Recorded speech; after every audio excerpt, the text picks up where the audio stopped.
Nomad at Night, starring the one and only Nomad.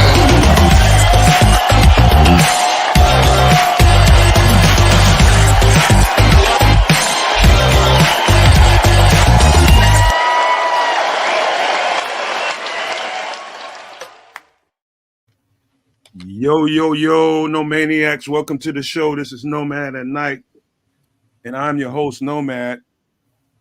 Excuse me, I had a little choke up right there, but I'm here with Country Santa and my guy, the Canuck. Hey, man, listen, Nomaniacs, thanks for being here late. This is the late show. This is the last reaction show we'll do on Tuesday. And so everything will get back to a kind of normal schedule, and we're about to start rolling out our regular season schedule. We were just in the background kind of hashing out some things, and hopefully by the next time you see us or hear from us, we'll have a more definite schedule about what it's going to look like for the Nomad Network, for Nomad Live, Nomad at Night, what days we're going to be on. Some of the members are going to get that extra content, you know, some of the members only shows and all that kind of stuff. So just know that ahead of time. You know, during the preseason, the live in-game show was free to the public, but we promised something to the subscribers. I mean, not to subscribers, to the members, to make sure we give them extra content. And we'll add that to members only content. So if you want, you can become a member. It's only $4.99. It's only $4.99 a month, and you can get in on all of that. So with that being said, we'll talk about that a little bit more later. I thought this didn't have as much action as we normally would see in a Hard Knocks. Why? Is because they had to cut it down to 53. And to me, this was my favorite show. You guys know I'm pro player, and I think football player first, and everything else filters out after that. I think about those guys that were in that locker room giving everything they had, heart, soul, blood, sweat, tears, everything to this organization. And I'm telling you, something that really stuck out to me was the part with Adrian Colbert, that relationship, the dynamics between he and Poles, and you know how Poles reacted. He just got more human to me. He got more. I relate to him, and I feel him on a different level. Because you heard me say this 1,000 times, fellas. That's the one part of that job I know I'd hate to have to do that. I'd hate to have to do it, but Poles had to do that. He had to walk out of that room and compose himself for a minute and come back in. And, you know, it was special to me. You know, I watched that. But the takeaway from that, outside of the fact that Adrian Colbert had that kind of gave Poles that kind of response, it's what Adrian Colbert said that I don't think you guys, maybe everybody didn't pick up. That he said he stopped in a lot of different places in this league. He said this is by far his favorite place. It's because they allowed that guy to be him. They didn't judge him. They respected him.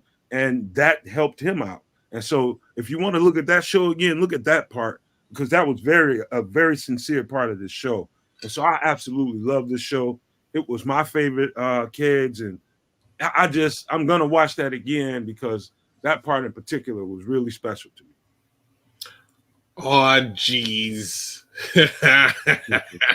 I'll laugh it up a little bit, man. Watching with Nomad kind of stopped and he was like, man, I got a new respect.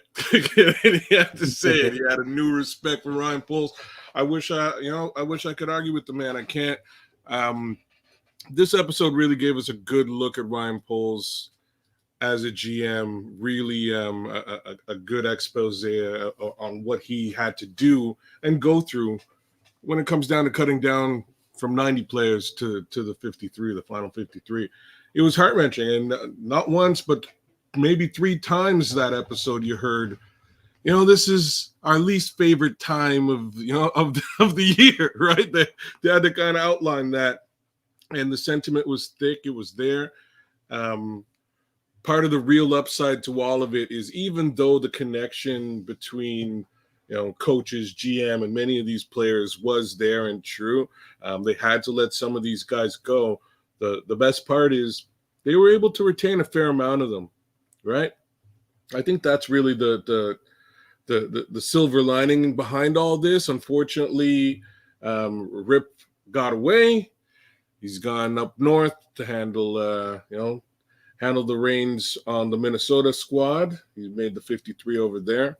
But again, I think I'm not going to say I have a new respect for Ryan Poles, but I'm definitely going to say that my appreciation for Ryan Poles is definitely at its highest after watching today's episode.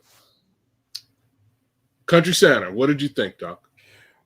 Well, I knew it was going to be not a fun episode just for the simple fact. And, I said it a couple of weeks ago. We as fans, we was chomping at the bit ready for football to start. The practice and all like that. But at the same time, when practice ends, or when training camp ends, then it's cut down. And these guys, 20 to 22 years old, half their life has been dedicated to this. And to have to look at a young man in the eyes and say, you're not good enough. That's got to be gut wrenching. And I'm glad it's not me. The way Poles and Flus handled it, and also Ian Cunningham, the guys was sure they was disappointed, but when they left the building, they still had their respect because they know that they gave it all. You know what? I'm glad you meant. Go ahead, Brian, because you didn't. Well, I was just going to say it wasn't my favorite episode because of that, but I am glad that I watched it. Go ahead, Nomad. All I was going to say is you mentioned that, you have to tell somebody that he's not good enough to make it. I think, that's the really good thing about it. When you look at it in a nutshell, is when you sitting Byron Coward in front of you and telling him that, I don't think that's what they told him. In fact, they did tell him otherwise. They was like, no, you're good enough to make it. No, we just decided to go heavy on another position. We went heavy in the edge. And so that was revealing to me, because everybody was curious about that part of the roster when it came out. It's like, wow, they went heavy at the edge. So Byron Coward definitely should have made this team. Definitely should have made this team, the 53, not the practice squad. He should have made the 53. And they explained to him plain out, simply, it wasn't your play. You were good enough to make this team. He didn't say that to him exactly, but he asked that man, why? Can you tell me why I didn't make the team? What was it? Was it something? He was like, plain and simple, we went heavy at the room next to you. The edge rushers are right next to the D tackles, more than likely. So we went heavy in that room, and that was the excuse to not keep what I call the second best 3-tech during the preseason. And so, what did you think about that part, kids? So I got a little bit lost with Don Burr in the chat, and I'm gonna get you to bring me back to your question. But I have to ask you a question, both of you guys. Don't let Don get you off track, man. Well, he did, and you'll straighten me out. But before you do, I was gonna make. Did you watch when the Lions were on Hard Knocks? Did you watch that? No, I didn't watch. Brian, did you watch when the Lions were on? Hell no. Why would I care about some team that I don't care about? Thank you. That was the answer I expected both of you to give me. There's nothing you could have paid me, thrown at me, or suggested to me that would make me go and watch the Lions on Hard Knocks on my own volition. But here we are. It's got to be 10. I wouldn't waste a dude wipe on the Lions. Yes, bro. I'm just saying. He clearly watched the episode, and here he is with comments on the episode. I love it. Thank you for watching and being a patron, not just to this show, Don, as a Lions fan, but also to the Hard Knocks season starring the Chicago Bears. That's fantastic. I don't know. All right. I'm sorry. I couldn't wrap my head around the fact that a Lions fan would actually sit through. He watching it, man. He's scoping. He's scoping. I could never do it. I could never watch it. Now look, he's backing out of it. He didn't see it. Oh no, of course not. He's crying, but he saw the tears. I guess that clip went viral real quick. He's watching it with high blood pressure, eating hot Cheetos with hemorrhoids, man. He's hurting. I'm sorry, Nomad. I didn't mean to It's all good. Now we We were need to talking. let Don Bird derail the whole show. Damn it. All right, so we were talking about the reasons why they told Byron Coward he didn't make the cut, the 53, and to me it was a real simple This comment's answer. cracking me up. Sorry. Go ahead, kid. Just that's where I was at. So Holy hangs his dude wipes out to dry when he Hey, watched. and when I went to school history classes, what did you do yesterday? Hung my dude wipe. I love the fact that dude wipes are going to be a running gag for the rest of this for the 2024 season. That's perfect. I'm Actually, sorry. I apologize in Once advance. a week on Fridays, the do wipe recycle guy came. Thank you, Theo Benedict. Thank Seat you. covered Charlie. Oh man, too much. What So do you all think? right. So yeah, they soft landed that with Coward, and I appreciated the fact that they did, because that was my question too, right? I was like, how did he not make the squad? He was pretty dominant out there the entire time, right? I don't think anybody can argue with that. Every time he was on the field, he was doing something. He was in the backfield. He was causing havoc.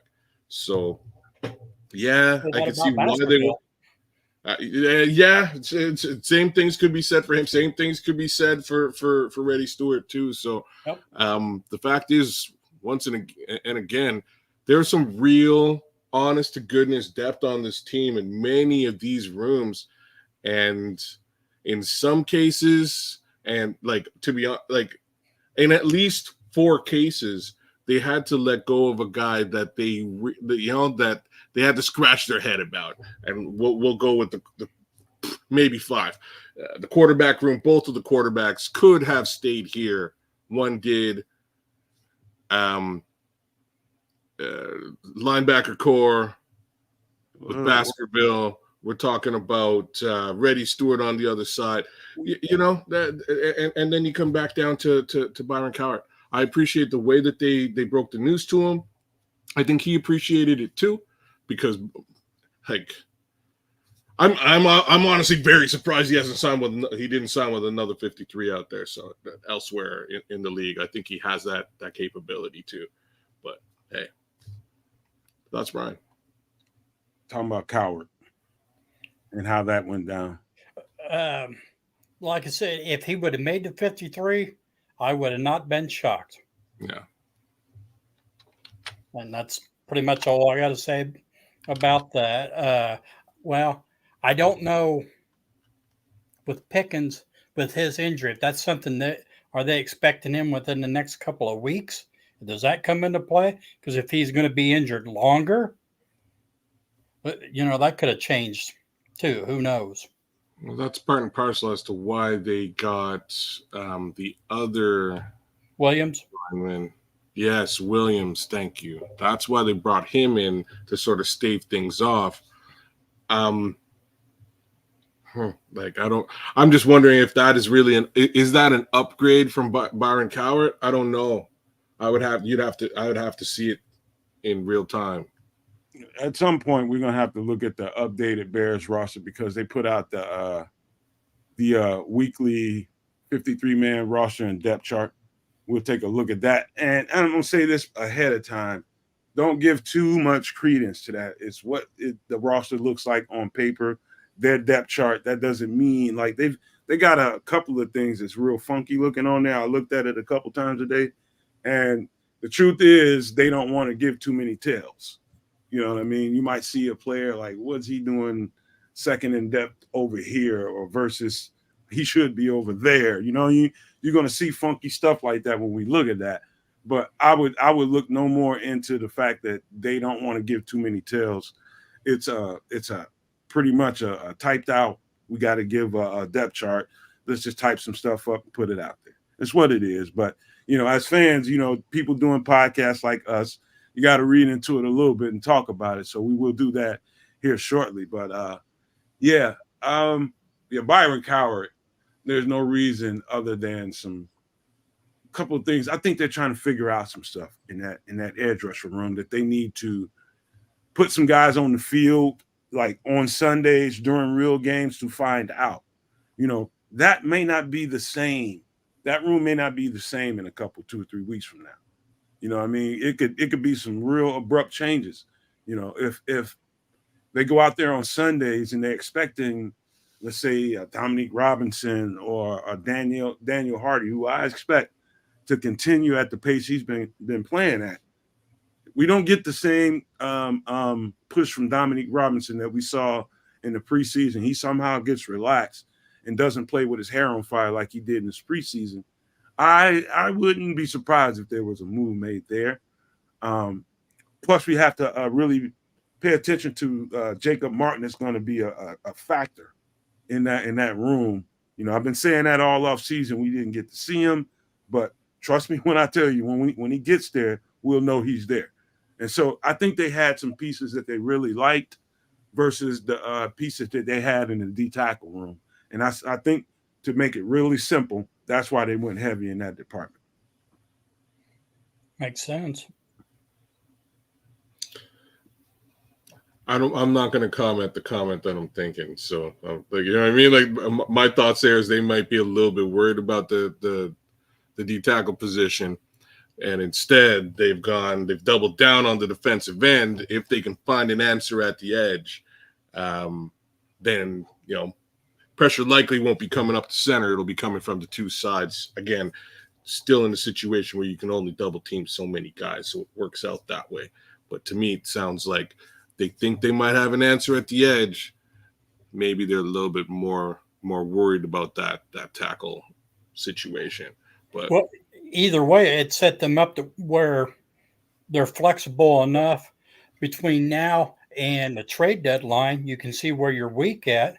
And like, said in the past, he being Poles has 2 second-round picks. He's 2 for 2 for trading a second-round pick. yeah, Not saying it will happen, not ruling it out. Don't Brian. Like, at this point, and he said it.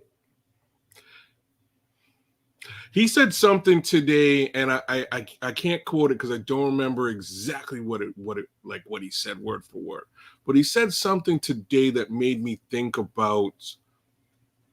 It made me think about the way that he sort of built this team and what they were before. He said something to the effect of, like, we're not that team anymore, as in, like, we're not tanking, guys. We're in win mode. Mm-hmm. And the next thing he said was, like, we're trying to win. Right, like that's how we followed it up, and I was like, oh, it was kind of an expose to me, just thinking that he was in sort of like tank mode GM tank mode before. Now he's in like future sustainability win mode, right? Well, you just look at this past draft. Look at his first 2 drafts. He made a ton of picks because he cut it down to the studs. He needed, 10, 11 picks in each of those first 2 drafts. This year, 5 was sufficient. Well, if Bill Polian was looking for 5 studs, right, five blue chippers, and they could only find a couple on the team when Ryan got here, and he got rid of all of them, I'm not, except for Jalen, right? Jalen's here and Cole's here. So we'll say 2. He had a long ways to go to fill out the rest of that roster and a short time to do it. And he did it. I think everybody can say clearly it's been accomplished. Mission accomplished, as George W. Bush would say. But yeah, that's he's taken it on and he's won, right? That's my thoughts in all that. It was just an interesting little piece that I think he alluded to was, hey, like, we're now looking at winning now. The mindset's changed. It is from a global football management perspective. It's now, we've gone through the 1.0 and the 2.0. We're now at a whole new plateau, and we're moving forward via that means. And I think that was very important. Agree. What do you think about the Canadian Eagle, man? He felt like he did enough in practice and was starting to make gains and really starting to get the speed of the NFL pass rush. And the speed of the NFL game, and he thought at the worst possible time, basically, that he had to get nicked up. He felt good about his chances. I didn't, to be honest with you. I felt like he's got some good. I think he's got his body type fits what they're looking for. Getting acclimated to the NFL game, the game speed, and everything that comes with it. When you're an undrafted free agent, unless you show me something that I think it's not like I'm this offensive line guru. I am not, but I've learned to scout and evaluate that position better than I ever have. I do now versus when I started doing podcasting. I'm much better at it now, but I didn't see anything that really stood out above and beyond as it was going to be like, oh, we got to keep this guy on the team. But apparently he felt like he did enough in practice without the injury, to have, made a good enough impression to get on this team. And what do you think about that part of it? My answer to that, and I'm sure we'll go to Colin Johnson later on, will be basically the same for Colin Johnson. Both of these guys got injured relatively early into their opportunity time. And that's the downside, right? Both of them got out there week one, performed admirably. One got very hurt. The other got hurt in practice following week one.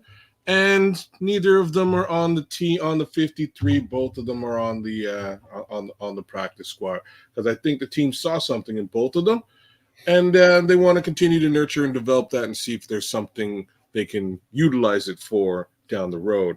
And if I had the opportunity to see more NFL snaps for Theo Benedict, I might feel one way or the other. I didn't get the chance to see enough snaps. Things that I can say is there's clearly like a positive relationship vibe with him and the Chicago Bears organization, right? Because he wasn't just interacting with his offensive line coach. He was interacting with a bunch of other coaches. And I'm really going back. Here we go back to dude wipes again somehow. Damn it, but like that whole situation wasn't. It was with the rest of the team. He seems to have acclimated himself very well to the team. I think they like him, and I think they probably have seen something in him because, like I say, I've watched the kid play. I've watched his previous snaps. I think he's a very high caliber guard in this league. Just going to take a little bit of development for him to get up to snuff with the differences between where he came from and where he is now. And that's a little bit of a learning curve. I also think he has potential chops at the tackle position. My worry is his pad level's too high, and he's a little bit light in the you-know-what. But, he did it quite well here for BC. We'll see. So Gerald Chakwe, I think I said that right this time. Can somebody keep going? Can somebody tell me how the emergency QB rule that the NFLPA overturned worked? To make a long story short, when you got backdoor conversations about rule changes and things like that, it turns into politics. It turns into, okay, you want this, what are you going to give me? If you can give me this, I can get this rule passed, and I can get it across the finish line, kind of thing. You know what I mean? It's like they do legislation. That's what it is. It's legislation. It's NFL legislation. And so somebody didn't get what they wanted on the NFLPA side, because the owners clearly were 100% on with that to keep an extra quarterback, but the NFLPA didn't. Somebody in that department didn't get what they want. That's why they shot the rule down, to be quite frank with you. Sorry, right into this whole. My head just thinking about beekeeping. That was like that part of the episode threw me for a loop. Thanks for bringing it up there in the chat, Dan Brown. Thank you for that. That part of the episode threw me for a loop. I never would have thought Matt Eberflus was a beekeeper. It's like the funniest stuff to me. I never thought that he might do that as a hobby. But to be honest with you, I think that's like the perfect and probably most obvious hobby for Matt Eberflus. Just saying. Well, if you're not a gardener or you don't dabble in that type thing, you wouldn't understand. I mean, you don't have to be a Here gardener. we go with the damn gardening again. Keep going. I'm just saying, man. Bees are very, very natural to. I mean, you're talking about a necessity to being able to have a normal habitat in life and just Mother Nature. Vital to the ecosystem. Without bees, the things that pollinate things, we wouldn't get things that grow so we can eat it. And so not only do they do that, they pollinate, they also produce honey, which you can harvest and put in jars and sell to people for a decent price. So I think there's a lot of, my girlfriend has talked to me about it, but I'm like, hell no. Unless you give me a spaceship suit or something like that, I ain't doing it. I need full footage of you as a beekeeper. Anyways, that I just thought it was a little bit left field, but at the same time, it's super fitting for his personality. Like he's kind of reserved, but not. Kind of rustic, but not. Kind of rough around the edges, but not. Like it's like the perfect attitude. Bears like honey. Hey, and bears like honey. Would you believe that? Winnie the Pooh signs off on this, man. I think it sounded like to me that was a part of the property, and it was like, all right, we'll keep it. I've been saying for years, bring back the honey bears. Well, if he's actually trying to sell that honey, that's a brilliant business move. He's got too money much there money. for sure. Money's there. If he just moved into a house that happened to have an active beekeeping operation on location, I might have looked at my realtor and asked for a deal. Like, is there a deal? Because I'm not trying to get stung on a regular basis. But hey, shout out to say Jay's name again. Say Jay's name again. Gerald Shockwave. Gerald Shockwave. That's not what I just damn said, man. And you shot me down, man. But shout out to him. He says he's got a beehive, man. He keeps bees, man, and I think sounds like he's a gardener too. So he understands the natural role that bees play in the environment, man. And you need bees, bro. You need them. Trust me. Man, I understand. Yes, the circle of life continues. Where's Elton John when you need him? I'm just saying. I know. I'm just saying, I'm not knocking anybody who keeps bees. By all means, keep bees. We need to have pollinated flowers and honey. Access to honey is a good thing. I got a couple of bee houses my girlfriend went and got and forced me to put out there. So we got 2 bee houses out there in the garden now. Only one is being habitated right now, but we're working on getting that other one, making it more attractive so we can get more bees. I did get hit by one, but it was because I messed up. You know what I mean? I had some loose lumber in between my 2 sheds, and I didn't look down before I went and picked it up, and that thing got me right on the finger too. First time in my life. Shit hurt. Yeah, you see? Matt Eberflus, who knew? I was talking about bees, beekeeping, and gardening. Gotta love it, man. On a football show. Gotta love it. I'm trying to get the bear friends. It's a lot of bear fans like yourself, kids, that's had secondary thoughts in the back of your mind catalog to do certain things. And I'm a full-blooded, red-blooded man, and I'll go out there. I think people think that gardening is a girly thing or something like that. I'm just gonna tell you right now, it's all kinds of manly. I have to go out there and dig out a garden and put a garden together. You enjoy eating. It's all kinds of manly. I'm just gonna tell you that right now. Because the first time I dug out my garden, and it's a pretty big garden, I didn't have a tiller. So I had to hack that thing out. I mean, root it, get the grass out, the whole 9 yards, move the dirt around, put it back. You know how to handle a hoe? Oh, see, you had to go there, didn't you? You just could not resist. The worst part about it, Brian, it was just what you were saying. I had to dig it out. I had to root it. Yeah, you had to go there. You just had to. That was just I ask a legitimate question, Nomad. I can't help it where everybody's mind's at. I deal with holes every week. Every single week. Every week. Trust me, it's a lot that I don't tell you, but I handle holes on a regular basis, brother. Okie dokie. Well, here we are. You know, we've gone from hose, dew wipes, bees. It's a full show, gang. That segment was brought to you by Matt Eberflus and his BS. We putting Brian in a 15-minute timeout starting now. Yeah, that was pretty. But all right, let's talk about something that was very, very. I'm gonna say this. I'm gonna preface this statement by saying this. Here on the Nomad Network, one of the things, me in particular, Nomad, I pride myself in, is really knowing what the F I'm talking about when it comes to these players. I watch them, I study them, I go back and I keep evaluating these guys. I keep looking at film and try to find things that we could talk about that maybe we wasn't paying attention to. And that whole thing with Velus Jones. Let me tell you something. Did they not say exactly what we've been saying over here at the Nomad Network? With me in particular, what I have been saying for the longest time. He's a dangerous weapon, and we've got to find a way to use him. They found some coaches that can really apply him, and he's taken well to it.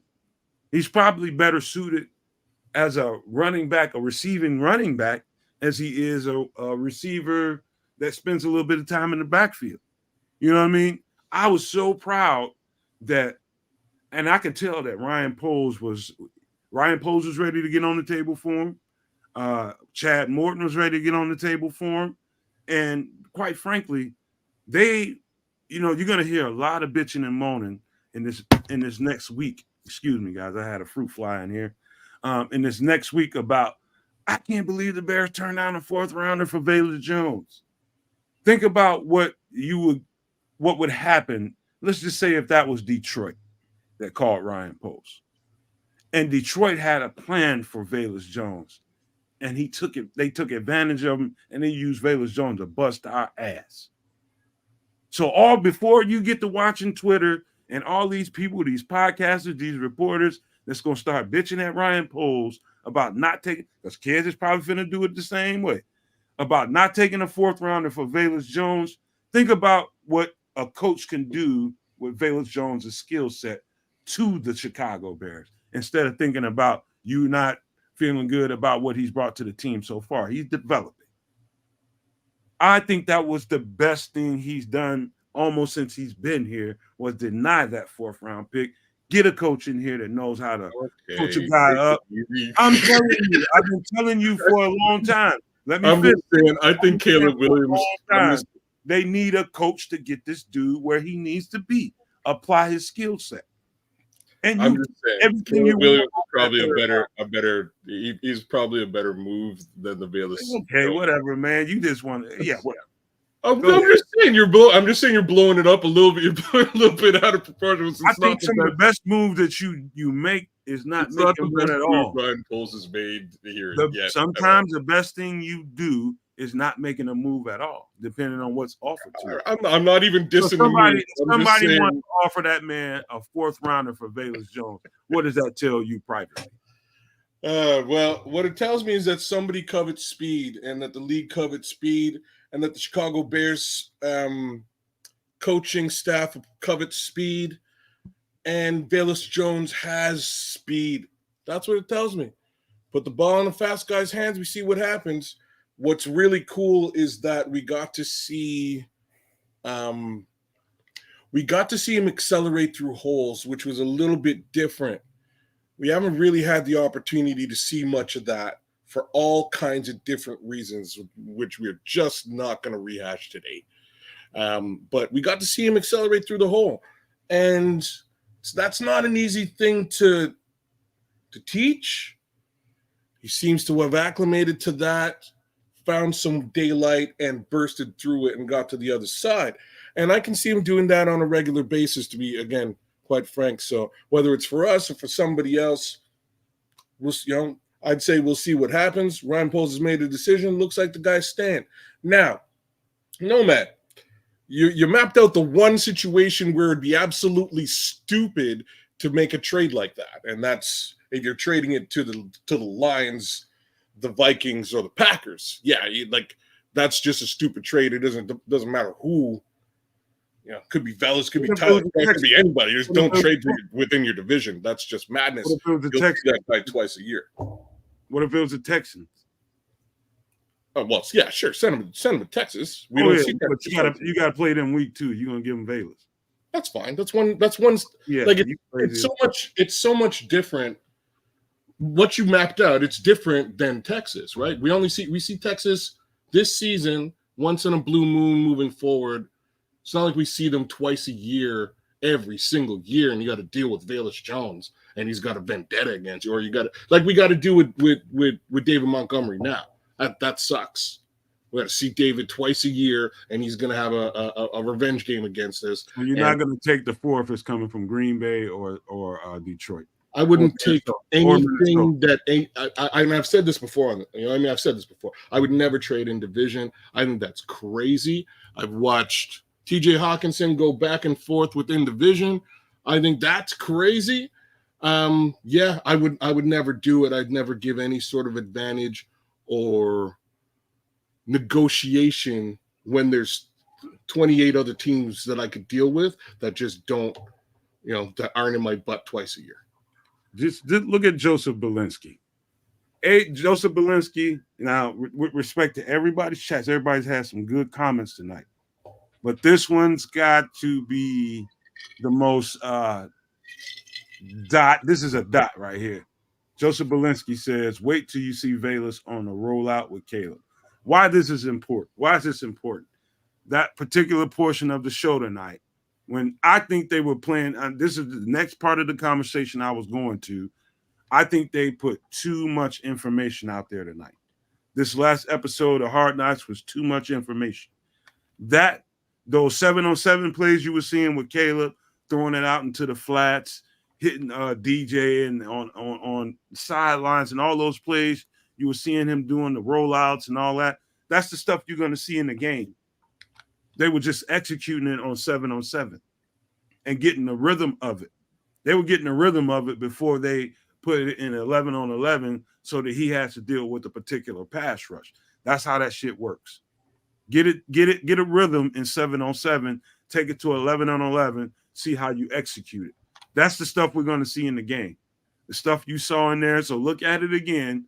That's largely what you're going to see out of the offense in the game as far as the passing offense is concerned. I did not like that they showed that, and I did not like how they that part with and I guarantee you, the minute and the second Jalen Johnson gets a chance to talk, and somebody asks him about that, he's going to say the same thing, man, that was too much information. I don't need the league to know that I have a problem guarding choice routes sometimes. I don't need the league to know that I may be giving too much depth and I'm not breaking on the routes. I might be pre-thinking what this route is going to be, and I think wrong. That's what you just saw out there when he was D'ing up Rome Odunze on choice routes. There's a reason why he asked Rome to stay extra to do choice routes. He knows that's his weakness. But I think that was the wrong thing to do. Hard Knocks, HBO, that was a bad idea, man. That was too much exposure right there. But let's start with the offensive part of that thing. That's what we're going to see, kids, and then we'll talk about that part with Jalen Johnson. Yeah, you were a little bit worried about that, and I don't know what to say about it, right? Like I don't. Hopefully that doesn't come back to bite them in the butt down the road. I suspect it won't. Yeah, I actually suspect it won't. I'm not sure. Well, kids, before you take off on this, do you mind if I tell people what a choice route is? Go for it, yeah. So a choice route is for people, people that play Madden, they kind of know what that is. Choice route is exactly what it sounds like. You have a choice to take it deep. You have the choice to, depending on how your structure is set up, you got a choice to take a left curl or left out. You have a choice to take a right curl or a right out. You have a choice. It's kind of exactly what it sounds like. You have a choice to do this or that, depending on what coverage is given to you. So that's what a choice route is, people. All right. Trying to remember where the heck I was with that. So we're talking about the offense that you saw out there, the 7-on-7s with Caleb. Oh, that's right. And you sort of worried about them showing a little bit too much. And I'm just like I was saying, I'm just hoping that it doesn't come back to haunt us down the road. I don't feel like it will, just because, we ain't playing Bill Belichick anytime soon. Now, there's certain coaches that I'm like, yeah, this is definitely going to come back to bite us in the butt down the road. I think we might be okay for the burgeoning beginning of this season. That's kind of my feelings there. I'm not too worried about it, but yeah, the Jalen Johnson touch point on the choice routes was probably, again, too much information as well. It kind of sucks. Hard Knocks was a bit of an expose for the Bears, and I really appreciate what they've done. I think they've allowed the world to get a real view of this team that didn't exist before, get much closer to them while they're potentially on an upswing. I think that's fantastic, and I don't think there could have been a better time for a Hard Knocks series on the Bears. I think this was perfectly timed. End of the day, though, I think they might have let a little bit of information out the door today that they probably should have kept under wraps. Brian, I got a question. What did Jalen say that they wouldn't be able to see on tape? It's a practice, man. It's a practice, and it's one thing to detect something watching a game tape and like, oh, is he having a problem guarding choice routes? Did he recognize the choice routes? It's another thing to hear him in practice, and Hard Knocks and HBO released that. And Jigsaw, I don't know. I would the HBO is a huge conglomerate. I know for a fact that the Bears don't have the final say on the edits. They may have a person in the editing room, like, that's cool, but ultimately no company is going to give the NFL or NFL team the ultimate say so over whether or not something comes out. Like, if something's kind of testy and a little saucy, and it's like, all right, we'll leave this one to the Bears if they want to put this one out with a fight or some shit like that, and they may decide to go with the Bears and say, no, we don't want that out there. But overall, you trust me and believe me, HBO ain't deferring to the Bears on all their edits. They're doing their own shit. They're doing a lot of deferral. Like I'm trust me, that shit's coming out whether the Bears. Tell me if you've heard a single F-bomb this season. Well, that's a whole different thing. That's a simple ask. That might be a simple ask, but at the same time, another simple ask is, don't let out our trade secrets to the public, right? I think that's also a pretty simple ask. Don't let our offensive and defensive scheme see the light of day on your TV show. That'd be great. That's the most important thing, is that you're not giving up scheming. I thought the 7-on-7, I know how to read into that and see what the hell they were doing pre Titans week. I know how that goes. You get the rhythm of it in 7-on-7 once you do that, then you take it to 11-on-11. That's just how that shit works. So that long story short, there with HBO got the hand slapped a little ways back for putting out too much information on another team, and I'm trying to remember what team it was. But since then, it's pretty much been, the team gets right of first refusal. Do what you can with the cutting room floor footage otherwise. What say you, Brian? What do you think about that part of it? I mean, I definitely don't like especially the Jalen part. You there, Brian? Yeah. What's the question again? The Jalen part, too much information. The fact that he has a Well, I mean, problem with like I push. said, I don't understand what some team's going to pick up watching tape. If he says that he's weak, okay, well then you know what you need to work on. That would be what the position coach would say. Apparently, he took it upon himself and asked Rome to help him out. What if I'm gonna do the crazy stuff now, the good old conspiracy theorist stuff. What if that was reverse psychology and Jalen planted a seed to make sure that There you folks go. actually That's what throw AC choice Adams routes said. against him and he wins? That's what AC Adams says. He thinks he was stunting. But I think one thing, even though I haven't been on It's a Jedi mind trick, y'all. I haven't been on a field where HBO had a camera in every corner of the facility. I don't know what that feels like, but I do know what it feels like to be taped and use the tape to your advantage in practice, and I know what that feels like. Um, Now, I do think there's a certain significant time period, especially at this point of the HBO Hard Knock series, that you kind of get used to that shit being there, and you just talking and being normal, and said some shit he probably wish he could take back. But there is two sides of it, kids. No question about it. There is what you say, and I think AC Adams said that he could be stunting and putting on some airs so that people try it. It's like I would What, do something crazy like that, like straight up. What if I would totally do that? So we'll see. We'll see if maybe Jalen's a Jedi. Maybe he is. with the season that Jalen had last year, you can look at 17 games. And if they didn't find a weakness there, he can say whatever he wants on Hard Knocks.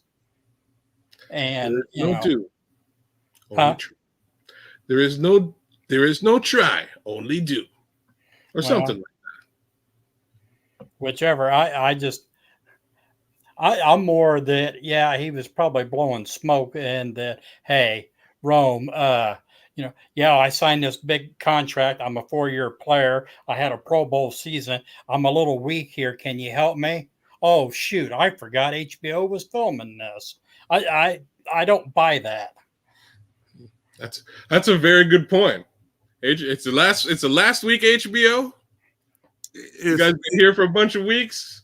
it's less about Let me come over here and tell you less guys about all of what that, I'm and weak just at. those guys are out there being normal. And when you're out there and you just running your mouth, and the coach tells you just be you, don't worry about these cameras, just be you. Yeah, it's sometimes it's like, oh fuck, I said that. See, this is where you're supposed to be glass half full and agree with me. And I ain't Because like it. My instincts, my spidey senses start tingling. I know I'm trying to shut your spidey sense down, because if your spidey sense stops tingling and I can Jedi mind trick the rest of the world into believing that Jalen Johnson was Jedi mind tricking the rest of the world, we're good to go. Yeah, we'll see. Just like Booker said, King said, we will know when that QB tries in and it gets taken to the house. Now We'll that's a find Jedi. out. Bingo. We'll Speaking find of out. which, And that's you a know, hard read, by the way, to be able to know how guys stem routes, to know whether it's an out, whether it's a deep, whether it's a 7 route, or where it's an in, a hook, whatever. That's hard to know. You got to really be dug into the craft to really know how to play that. I wouldn't know the beginning of that piece of it, right? That's very intricate. I don't know how do you determine when somebody's on a 5 or a 7? How they stem a route. So if he's like, say for instance, if he's going on an out route, he's going to try to stem it in. Let's say his idea is to do a 7-yard hook route to the right. Now you're looking at it from the quarterback's perspective, and he's trying to get Jalen to bite on the inside first before So he he can cut in. stems it to the inside just to break out to the right and get that hook. And so you learn how to read that, and trying to see if his alignment will tell you some stuff too. Whatever audible call, all kinds of things that'll cue you to, all right, he's got a choice here. You know what I mean? And you just got to determine based on how he stems that route, how he's going to break it. if he's going to break it, or is he going to take you deep? Well, that was very, very interesting stuff. Thank you for that. I do want to get into the actual, the Caleb Williams show we got to see for a couple of seconds there, and I thought it was bloody awesome. I think my guy King Booker World is giving it some love right now. There's been a few other folks who've been saying the exact same thing. Man, 4 seconds to throw the ball. My boy was just, wow. He was curving the ball all over the yard. I didn't see anything on the ground, but hey, editing, I'll chalk it up to editing, but I don't think he put anything on the ground. Did you notice that? I think it was Reed was the most talkative one of the quarterbacks. He's like, they were celebrating on the sideline with some of Caleb's throws, and they ended that segment of that show with saying, I heard him in the background saying, that's the best all camp. That's the best he's looked all camp. I heard that. You got to go back and look at it. It was after that 7-on-7 segment. My boy looked good, boy. He looked real good out there, just having fun slinging the pill. And man, if that's what this stuff looks like, guys,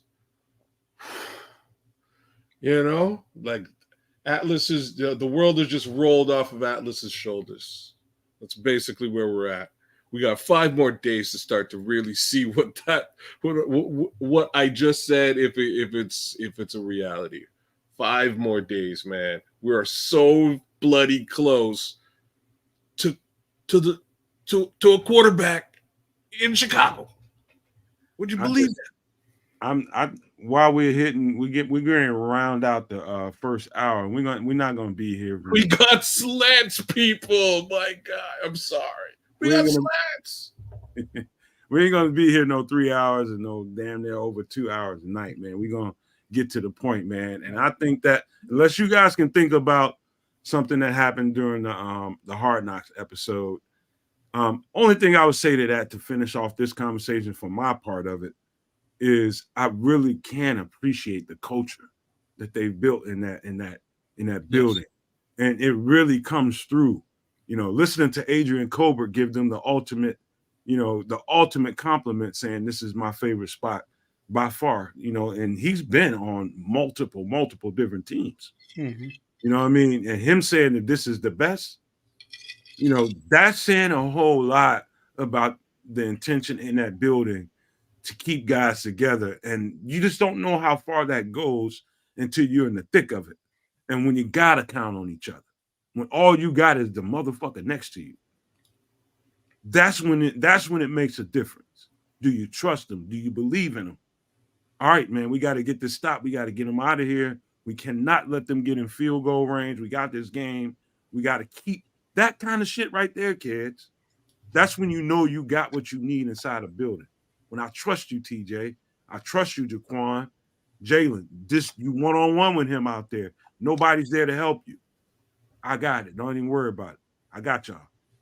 That's the kind of shit that happens in huddles. See, I'll say some dumb stuff.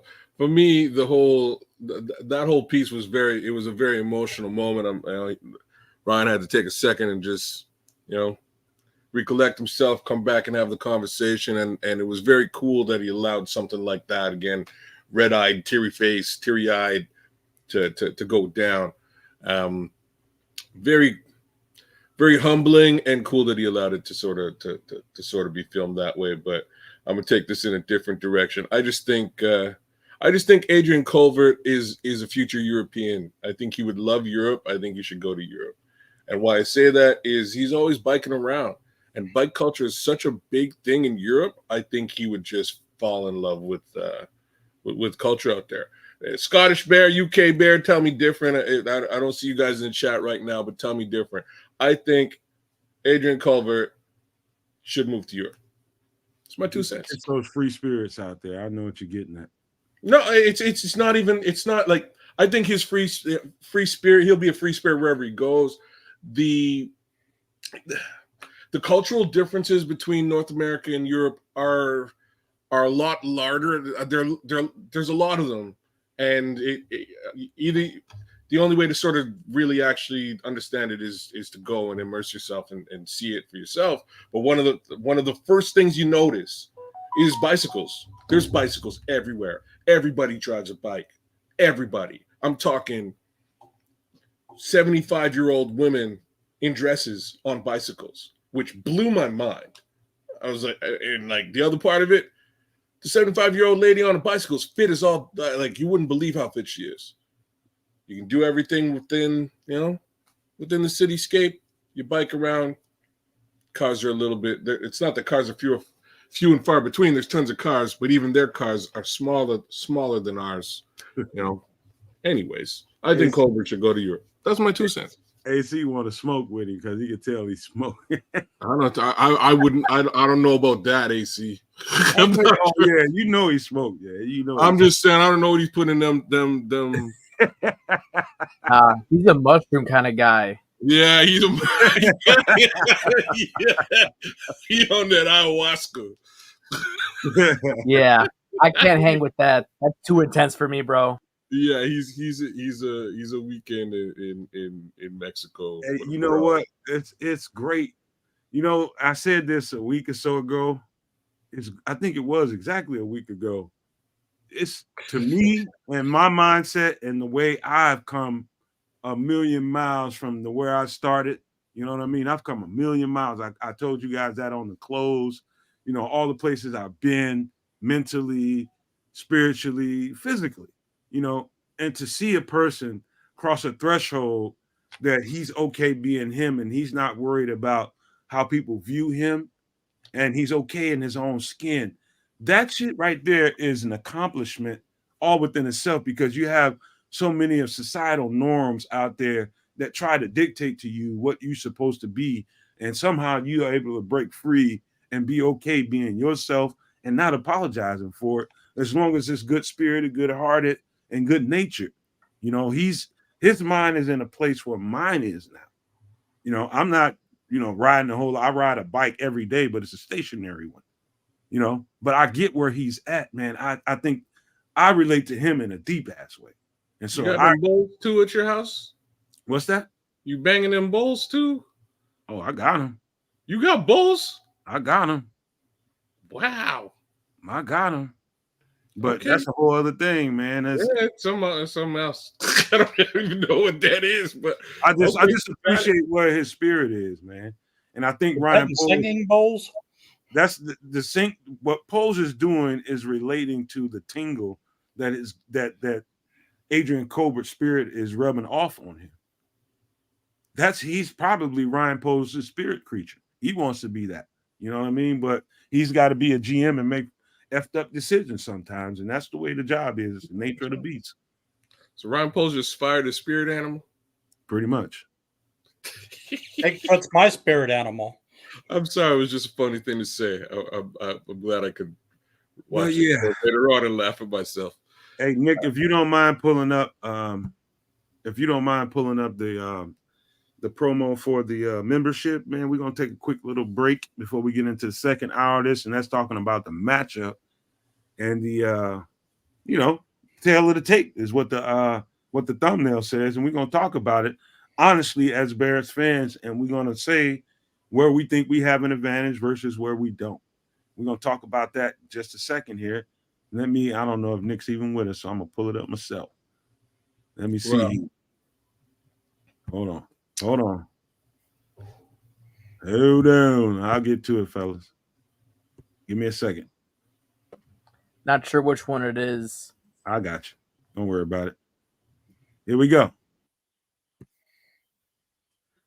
For membership, it's only $4.99 a month. You can become a Super Nomaniac. What does that mean? That means you can get extra content, and you're helping a channel really start to grow. We've got somewhere around 12, 13 members right now. To me, that's enough to start giving extra content because we appreciate you guys to no ends, man. And some of the extra content as of right now, and I'm sure it's going to grow, it's going to be the live in-game play-by-play, and we're going to give you some extra content, some after-show stuff for now. And we're going to And I know someone mentioned it to me, and I'm going to do what I can to figure out how to do it. Still haven't figured it out yet, but I will find a way to add discounts, whether it be a promotional code, whatever it is, some kind of QR code, whatever we need to do. But I'll find a way to give you guys, you members, some discounts. I might have to work a little extra to do it, but I'll do it. I'll find a way to get us all of our members a discount to the merchandise on the website.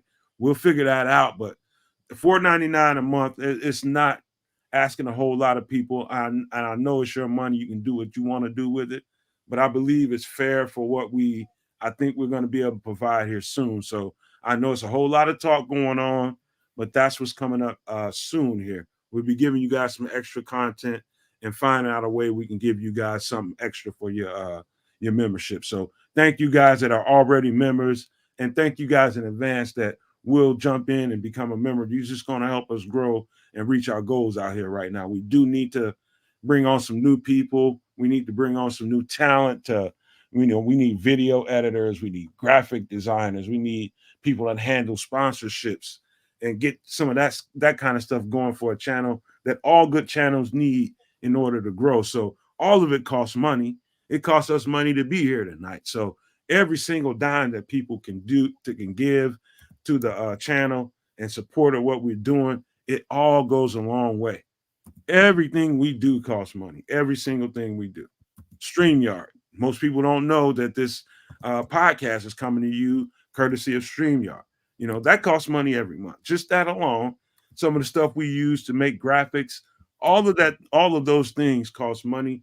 And everything that you do, we've already gotten. Of course, we got Country Santa. You guys bought him a computer, and he loves that. But that's what it does. So we thank you in advance, all the new members that are coming, and a special shout out to those that are already members of the community. Man, we love you guys, and we knew the minute that we put it out there, you guys would support it, and so we love you guys for that, each and every one of y'all. So thank you guys, and we'll pass it on to Canuck for some words about what he has going on. Are you there, Canuck? I'll say something, Nomad. Also, with the money, we want to have reporters at maybe the combine or a college all-star game. Yes. And training camp. All that takes funds. I know you guys get bombarded with all kinds of stuff. People always have their hand out wanting money, but we're letting you know what the money is going for with this, and all your help is greatly appreciated. Sorry, kids, I thought you was away. Go ahead. Right on point, though, Brian. No, thank you very, very well and very much, sir. So Superflex, we are going live there tomorrow night. We're going to do our draft tomorrow night. Right now, I have it set at 7:30. I believe I'm going to change that to 10 p.m. Just a little bit of a glitch. So we're going to draft it up. My guy, James Hunter, I know you're out there in the chat. Big shout outs to you. James, I'm going to send you a link. I'm going to pull you over to the other league. We're going to put everybody in one solid league. This way we've got a full roster. Outside of that, we'll sort of chop it up and make sure that you're taken care of very well there, James. But we've got an impromptu draft show live tomorrow. Superflex rolling pretty strong, guys. There it is. Say again about the time, because we got people in different time zones, kids. I'm sorry. Oh yeah. So let me double check that while you're asking me the question. So right now I've got 7. How did it change?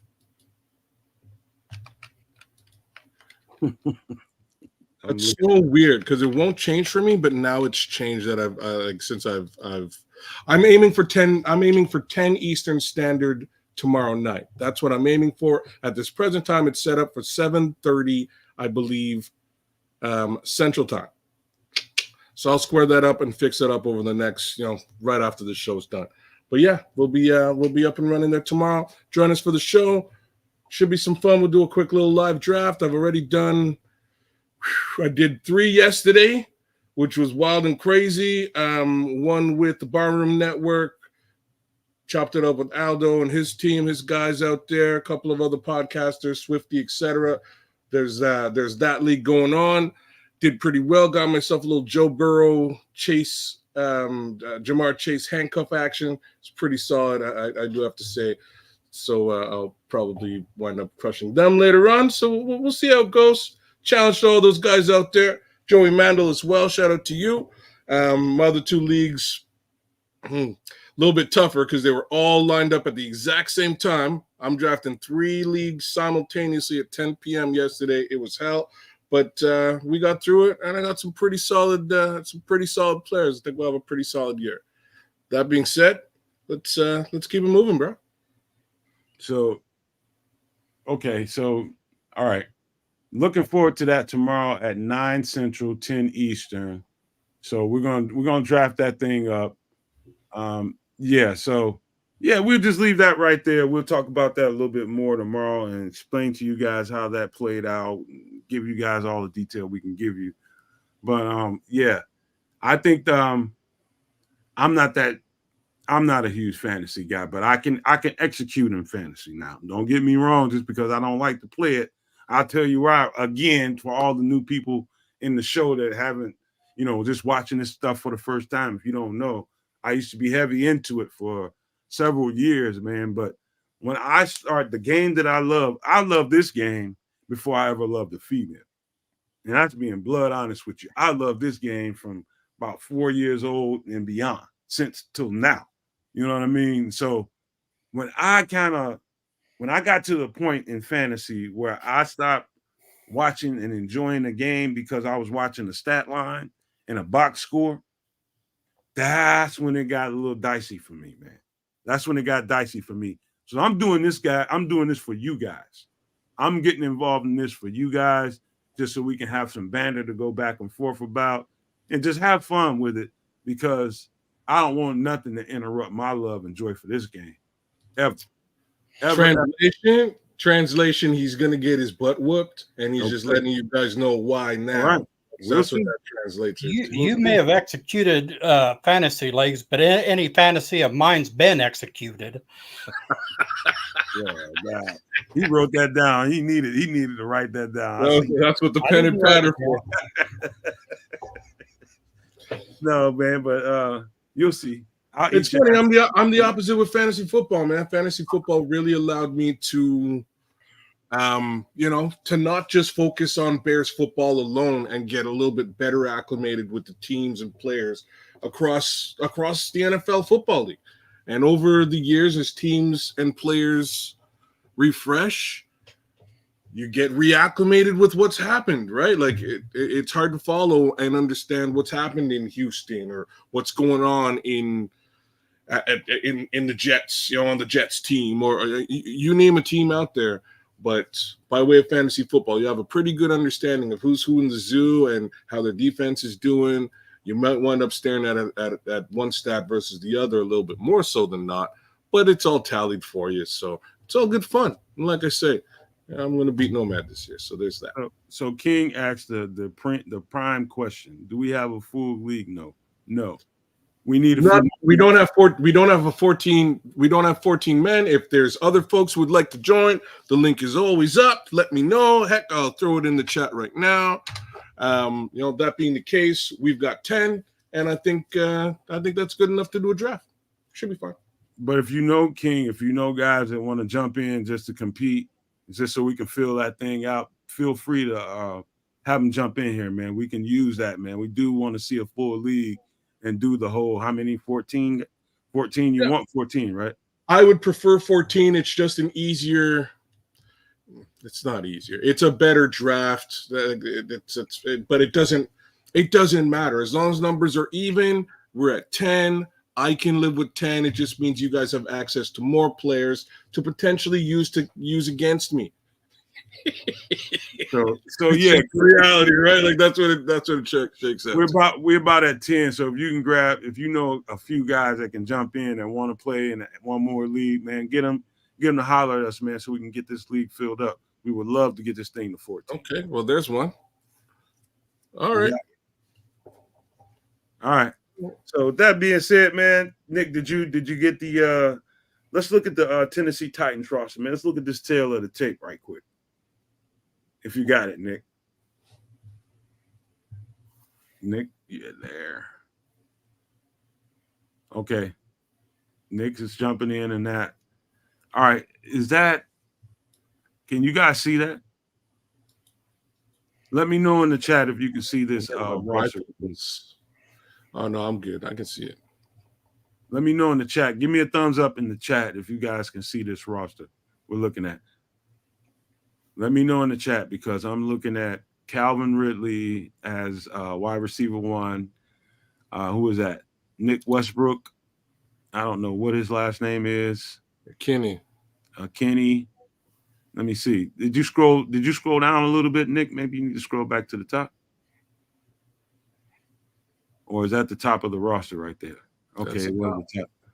All right. That's the top of the roster. Okay, so they're 1 and 2 receivers. It's Calvin Ridley and let me see, Tyler Boyd and D Hop. Yep. So let's just start right there. Tail of the tape. How do you feel about those 3 guys versus what we have, their quarterback and ours? I'll be right back, guys. I got to pop out for a second. Ours is younger. I love how he dropped that and left. That being said, look, I don't really like this is on paper. This is a disgusting wide receiver room. It is. Tyler Boyd's a pretty good wide receiver 3. In essence, this wide receiver room doesn't look that much different than ours, right? I was going to ask you this question: of the 3 wide receivers, is there any one of those 3 wide receivers that you would trade for our top 3 wide receivers? Not a single human being. No. Then there you go. We got the better room. You know, there was like what's really funny is I was the same guy who was pulling for D Hop. You know, when we were starting this offseason, I was hoping D Hop would wind up here because he was in a contract situation that, you know, it was what it was. Wound up elsewhere. Then we got to deal with him game 1. Real upside is we wound up getting Keenan Allen instead, and I did not see that coming. Yeah, so, I did. You know what I mean? I'm super pleased with that. Calvin Ridley is a problem. He is. He's not a joke. It's a problem wherever he goes. So the only slight that I could come up with, Rome as a rookie, we seen what he did at Washington in college. Can he do similar as pro? I mean, you know, that's the only question mark where these 3 are proven, but at the same time, they're also a little long in the tooth. The only one I'd really call long in the tooth is DeAndre Hopkins. I'd say the other 2 are really truly in their prime, but I also wouldn't. You know, I wouldn't take anything away from D Hop. I wouldn't take anything away from D Hop for a second, man. Like he's an amazing wide receiver, and you know what? Treylon Burks is an up and coming wide receiver too. He's a good, you know, he's potentially a good, you know, like Romo Dunze type comp, maybe even, right? So I like both. I like their wide receiver room. I think it lines up actually really well with ours. It might actually be a little bit deeper. Believe that. Nick, why don't you try our lads? I think their font shows up better on screen if you can pull up our lads, because somebody's saying King said they can't see it. So we'll just talk about it more than we look at it. And I think Jigsaw is also making a very good point, and which is what I was going to do next, Jigsaw, was compare them to our receivers, how they match up with our DBs in different spots. You know what I mean? You know, yeah, and well, no, he's saying why compare to our wide receivers? We should rate their wide receivers versus the Bears secondary. And you know what? I'm completely in agreement with that. And that's where things get actually really, really interesting. Because I think I think it doesn't really matter what your wide receiver core looks like. It doesn't really matter. Jalen's going to shut down half of the field. Tyler Gordon's on a big body receiver. He can get physical if the need be, or he doesn't have to. And then you've got just you got Kyler Gordon in the center, but that's just calling him the one corner that's in the. You have a disgusting secondary and a disgusting linebacking core. I don't know how this quarterback comes to. I don't know how this quarterback has success against this defense in game one. This quarterback. Well, I can. Let me give you a good synopsis of how I see this shit playing out. Naturally, you would think that that D Hop is your X receiver or Z receiver. He's going to probably line up on the left, which is where he does most of his work. And then you're probably going to get another big receiver on the right. And so I think Tyler Boyd is probably your slot receiver. So it's going to be probably D Hop if he's healthy, Calvin Ridley on the other side. And I think they'll probably back and forth. It'll probably be between Calvin Ridley and Tyler Boyd, who work in the slot. And so Jalen Johnson is going to see a whole lot of D Hop, and I'm confident in him be able to at least minimize. He's not going to completely stop D Hop, but he's going to be able to minimize him. The speedier receivers and the real quick twitchy receivers are probably Jalen's biggest challenge. The ones that he can kind of see their game and know how they come at him. Like D Hop ain't fooling nobody. You either get the ball in the right place for D Hop to catch the ball, and you just hope you can stop him. He's not surprising nobody, but that's who Jalen Johnson is going to see the bulk of is D Hop if he plays.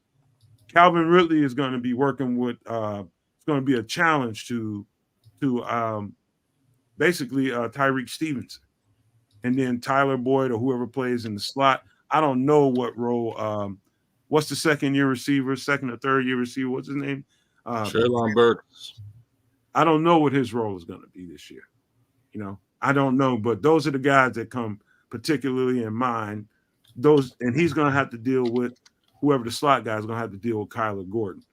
And so I would say with a second-year quarterback, new head coach, I'm giving the advantage to the Bears big time because they're just, I know we're installing a new offense and so are they, but we've got the experienced secondary to counter that. And so that's really where this game is extremely interesting is defense versus offense. I'm not sure what they're like. I kind of can't wait to look at their defense and get a better understanding of what they're bringing to the table. But I'm not sure this collection of offensive players, even though they're very high caliber, due to the quarterbacking, I'm not so sure they're going to have a very good day come Sunday. Oh, they're definitely going to run into some. It's going to be. The beautiful thing about week one is you've had weeks and weeks in the offseason to prepare for a team.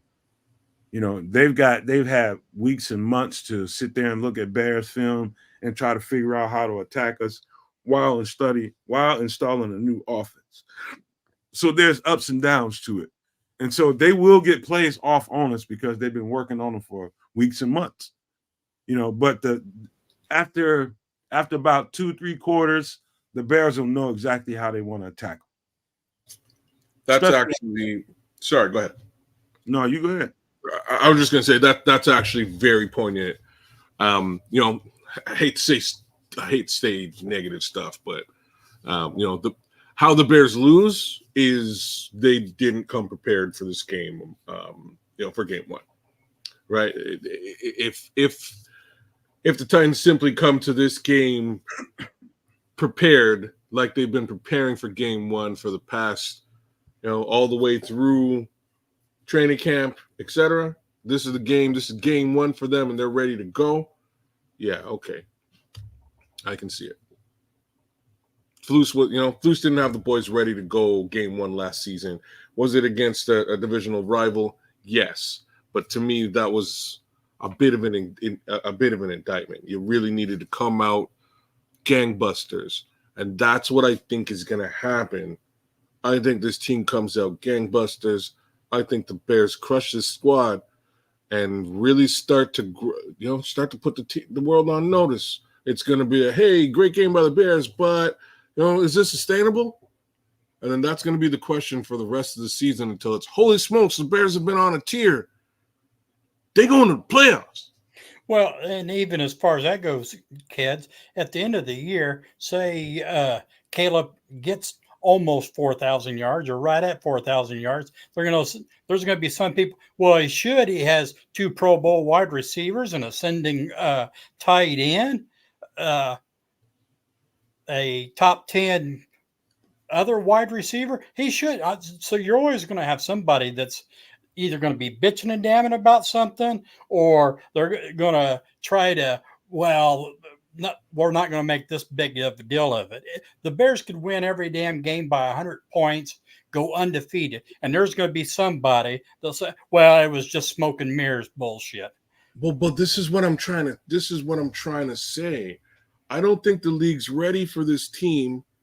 They think that this team's just blowing smoke, and that unfortunately they think that there will never be an even remotely viable quarterback in for this team. Period. That's just a thought. I'm just saying, I'm not sure if they're watching the same footage as I'm seeing of this kid, but I think differently because I think the NFL wants Chicago to do very well because it's profitable. Y'all getting nervous. I'm hearing nervous energy. No. You're missing me, bro. I'm not. This is me explaining to you how we get to the Super Bowl, bro. You know what I'm saying? Like, I'm not sure how you're getting nervous energy out of that. I'm explaining to you how the league is looking at us. And Brian, you're right. To a certain degree, the league, not just to a certain degree, like the league is better when Chicago's better. There will be a fair amount of media strictly dedicated to what's happening with this team, and it's going to bleed across country. It almost goes without saying.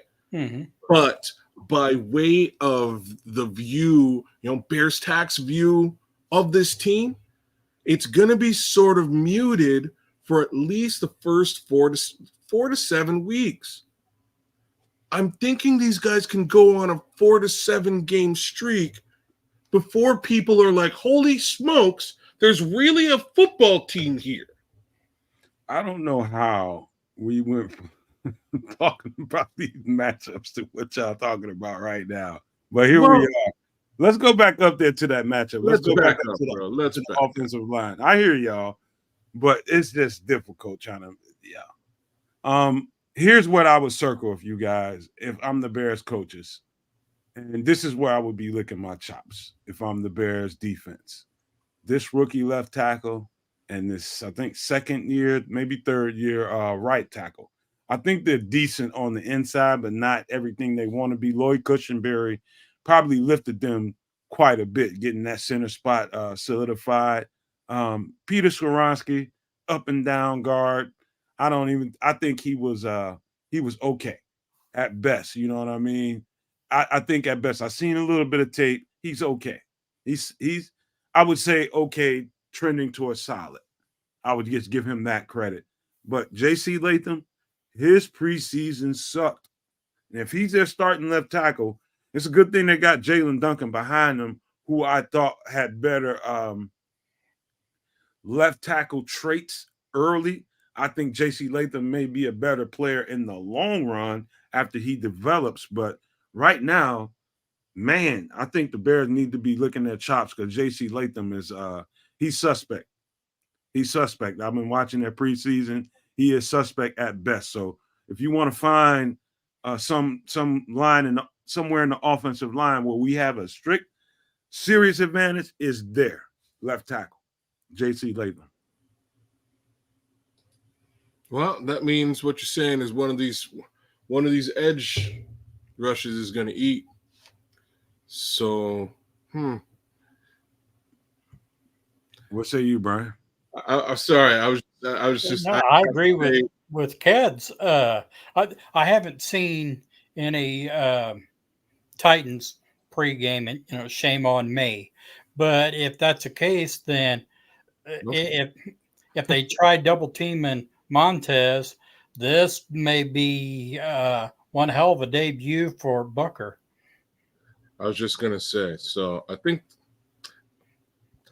first thing I got to say though is rest in peace, Chris Washington. Just gotta give Chris a little bit of love because he loved him some JC Latham. He was pulling for JC Latham for months, bro. Anyhow, here we are. We're up against them, and yeah, one of those edge rushers is gonna eat, whether it's Daniel Hardy or Austin Booker. And I think by the end of this, by week 3, I may have myself an Austin Booker jersey. That's my. I'm not put on that. All I'm gonna say to that, I'm gonna say this one more time. You know, every rookie tackle coming into the NFL is gonna go through some growing pains. Care who you are. I don't care who you are. Braxton Jones was solid as a rookie, but he wasn't good. Why? Is because he had to get used to the NFL speed, NFL strength, NFL power. All rookies, even though JC Latham won't have to get used to power, he will have to get used to the bag of tricks that every edge rusher that's going to face him this year, it's going to be the small ones, it's going to be the big ones. If I had to knock JC Latham, and I told Chris this privately, I don't care, probably 10, 15 times that he was really high on JC Latham as a tackle. And I'm just like, Chris, you know, he could be probably a good tackle one of these days, but he's just big, Chris. Right now, his feet don't match the speed of what I know he's going to be dealing with in the NFL, the speed and the quickness. And time again, when I watched him on film, JC Latham was getting beat with speed. Somebody would take him hard to the outside, boom, give him another inside move, and next thing you know, they're on the quarterback. And so it's just I don't fault him for being a rookie, but he's a rookie. You know, he's got to learn, just like every tackle in the NFL that comes into this league does. And so what I'm saying to you is, I know for a fact they're inside that building saying, we got to hit him with everything under the kitchen, in the kitchen sink, bust him. That's where they're going to try to attack. Basically, the best thing Tennessee could do is try to counter the rush by running screenplays behind it, because they're going to come after JC Latham. They're going to come after him. So I think we have a definite advantage in our defensive front, in our secondary. And let's look at, if you could slide down a little bit, let's look at their let me see. Let's go down to the linebackers. I want to take a look at them because I don't know how well they replenished after this turnover. Arden Key, really? Oh, this team does not look very good. Harold Landry is the best linebacker on that team. They don't look good in their linebackers. That's another weakness on that team. When you look at it up close and you watch a couple of games here and there, the linebacker core does not look good. But remember, they just got that Ernest Jones from the Rams. Ernest Jones is definitely, but he's got to learn all the calls, learn all the plays, and be solid and sound by the time week 1 comes within a few days. He'll just read the reaction. He did a whole camp with somebody else. If they were going to bring that guy in, they should have brought that guy in at the beginning of camp. He's a signal caller on the defense. He won't be on Sunday. He'll be the Mike. Sorry, he'll be the Will, bro. He won't be the Mike. It's Ernest Jones is a top linebacker in this league, and he'll just make plays just because he's that talented and that physically gifted. He'll make some plays here and there, but in order for him to be as effective as he can be, he needed to spend that camp with them, and he spent the camp somewhere else. And so, you know, I think they got an uphill battle to be able to beat the Bears week 1, just because at key spots you got to be better than what you are. Left tackle, you got a rookie that lacks foot quickness against a bunch of dudes that have a lot of foot quickness. You know what I mean? It's just going to be a struggle for them. That linebacker core is something that stuck out on video for me. So it didn't surprise me that they made that move for Ernest Jones. Is that James Williams? Was that one of the safeties for Miami last year? I believe so. I think you're right. I'm trying to look and see where things would. Yeah, I'm like this defense doesn't really particularly impress me. The secondary is all right. They got some really nice safeties, but you can only put 2 of them on the field at a time. L'Jarius Sneed's decent as a corner. Chidobe Awuze's decent. Devondre Sweat will be interesting to see. Not sure how his training camp has gone and what kind of an impact he's going to have, but he looked good coming up. He looked good on film this year too. He's nice against the run. It's gonna have a hard time moving him out the way. It's gonna be some combo blocks that need to happen with that big sucker. And that's the one thing we completely overlooked here. These guys have 2 pretty solid running backs in Tony Pollard and Tajay Spears. I really like Tajay Spears. Definite sleeper fantasy pick for y'all, Tajay Spears. That being the case, I'm trying to understand how Tony Pollard really fits into this team, and can he be anywhere near as effective with this offensive line as he was in Dallas?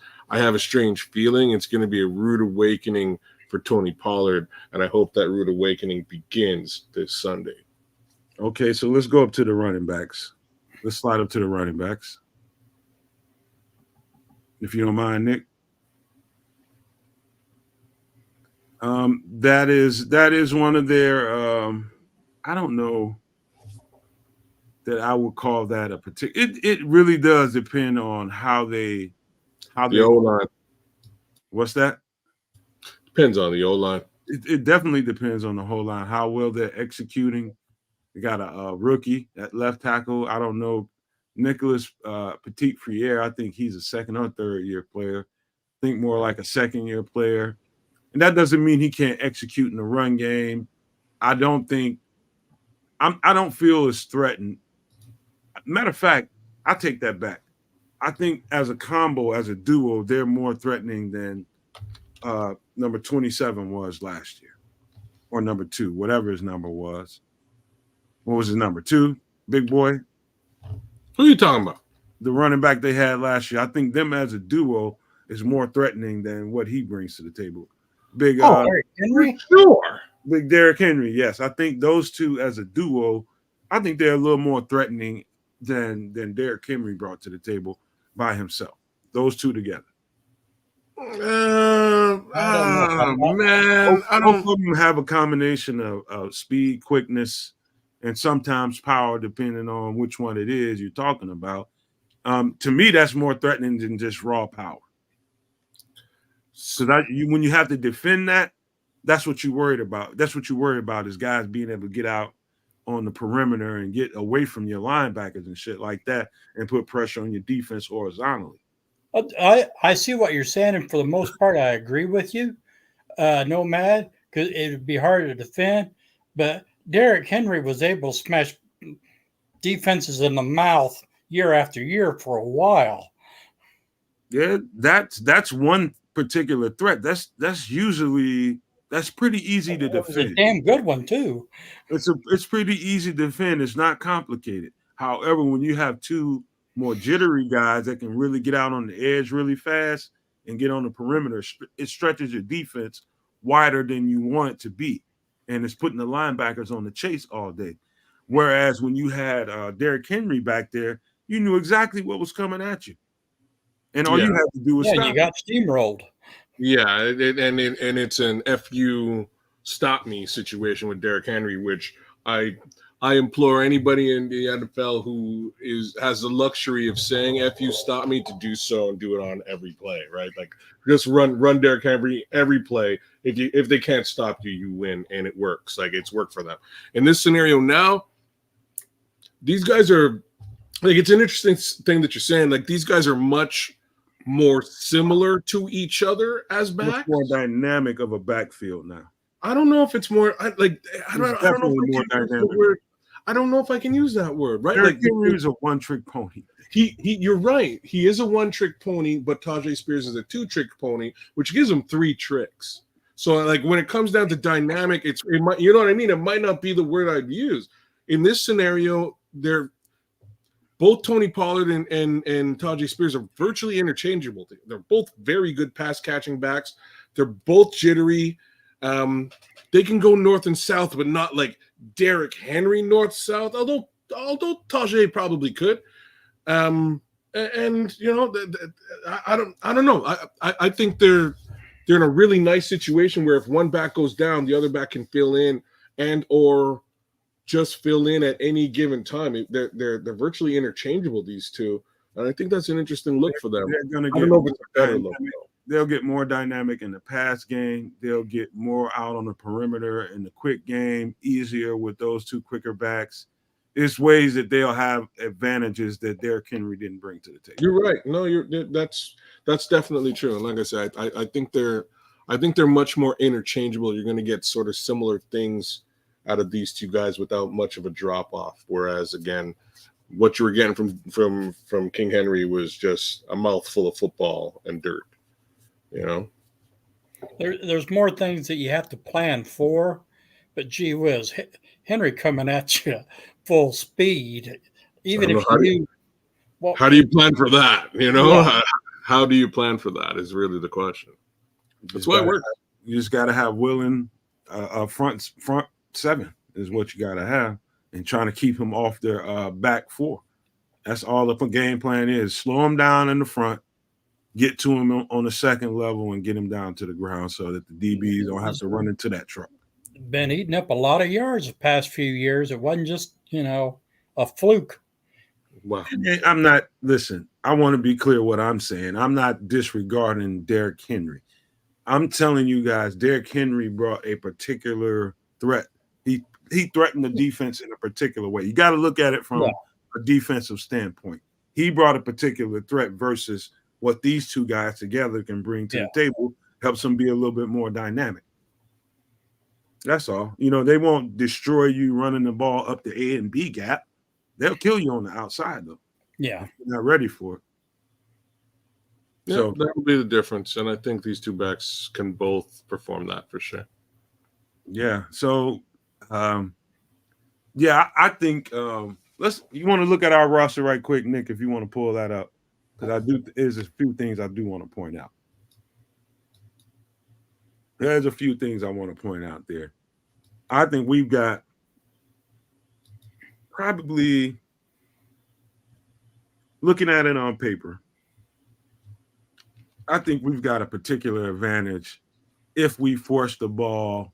And I hate to say this out loud because I think Flus and his tendencies lean towards running the ball a little too much when you don't need to run the ball too much. You know what I mean? It's like you're trying to force something that they're not willing to give you, and you got to take what the defense is giving you. And I don't know how much leeway they're going to give Caleb at the very beginning of the season. Do they trust him enough to be able to audible at the line of scrimmage to want, when he sees a stuffed box, do they trust him enough when he goes to the line of scrimmage and they cram the box, put 8-9 in the hole, and do they trust him enough to be able to audible out of that and see if he can find a one-on-one matchup somewhere? Do they trust him enough? That's the first question I have to ask myself. Or is it going to be a whole lot of control? Okay, if it's not there, then, run it anyway. I don't know what I'm going to see. You know what I mean? So that's the part I'm curious about. Because when you got a rookie quarterback, yes, you're still installing an offense into week one. Yes, they will still be installing the offense. Two, does he have it down enough to where they trust him at the line of scrimmage to be able to see what he needs to see and get out of a play that's clearly going to be not to their advantage, and he needs to get into something to their advantage? That's my biggest question about our quarterback against this defense. What do you guys say about that?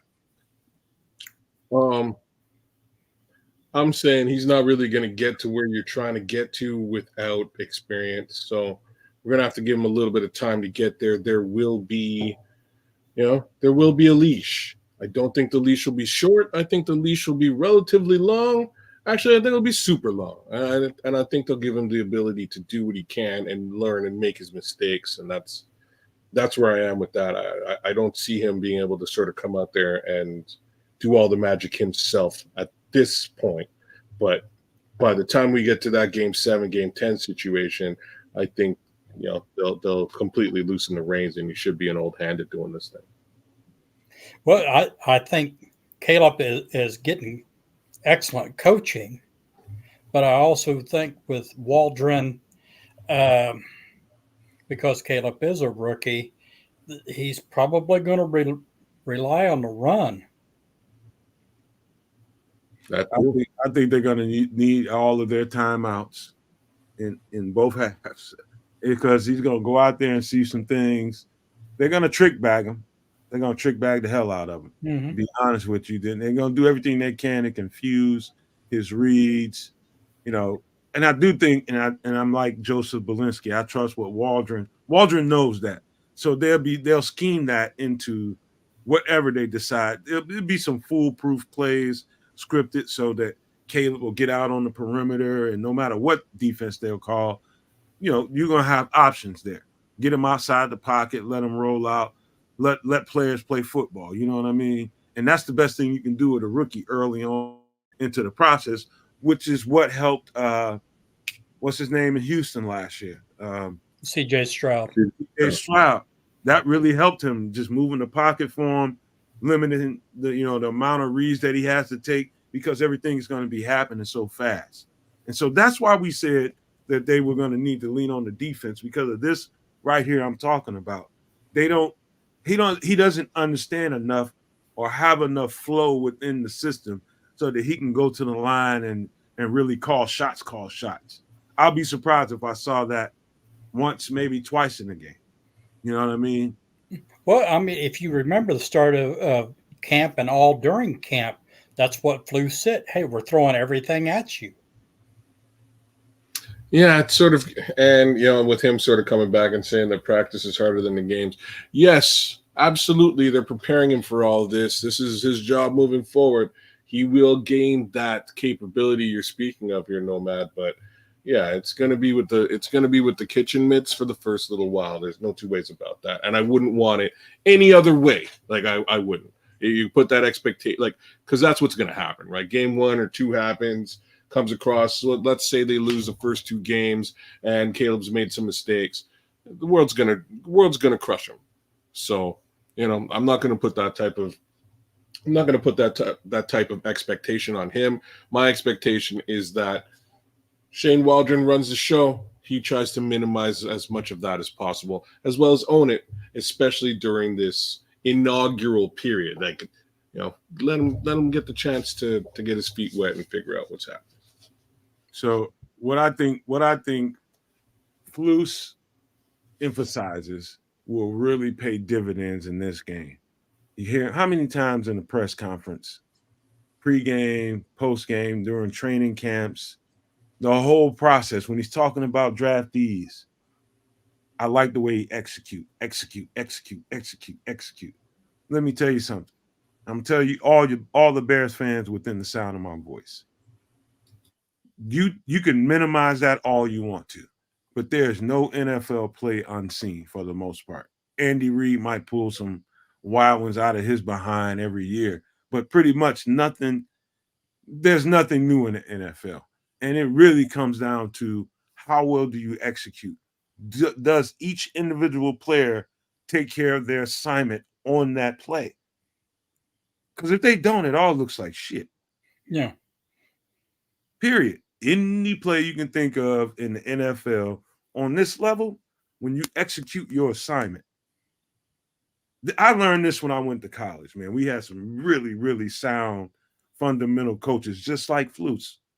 It's how well you emphasize the details, the very small things. Tevin, when you chipped on the edge rusher before you got to the second level, how long did you stay there for the chip? Did you really put some emphasis in the chip before you jumped out to the second level and got on the running back? I mean, on the linebacker. Simple things like that. I chipped on him, gave Braxton the help. Then I jumped as fast as I could out to the second level. When you're talking about execution, there's execution and then there's high level execution. we've got a team that's probably on the verge of some very high level execution on the offensive line play. I started to see it the last couple of years. We were in games that we shouldn't have been in games because of the execution of the offensive line, as shaky as it was sometimes.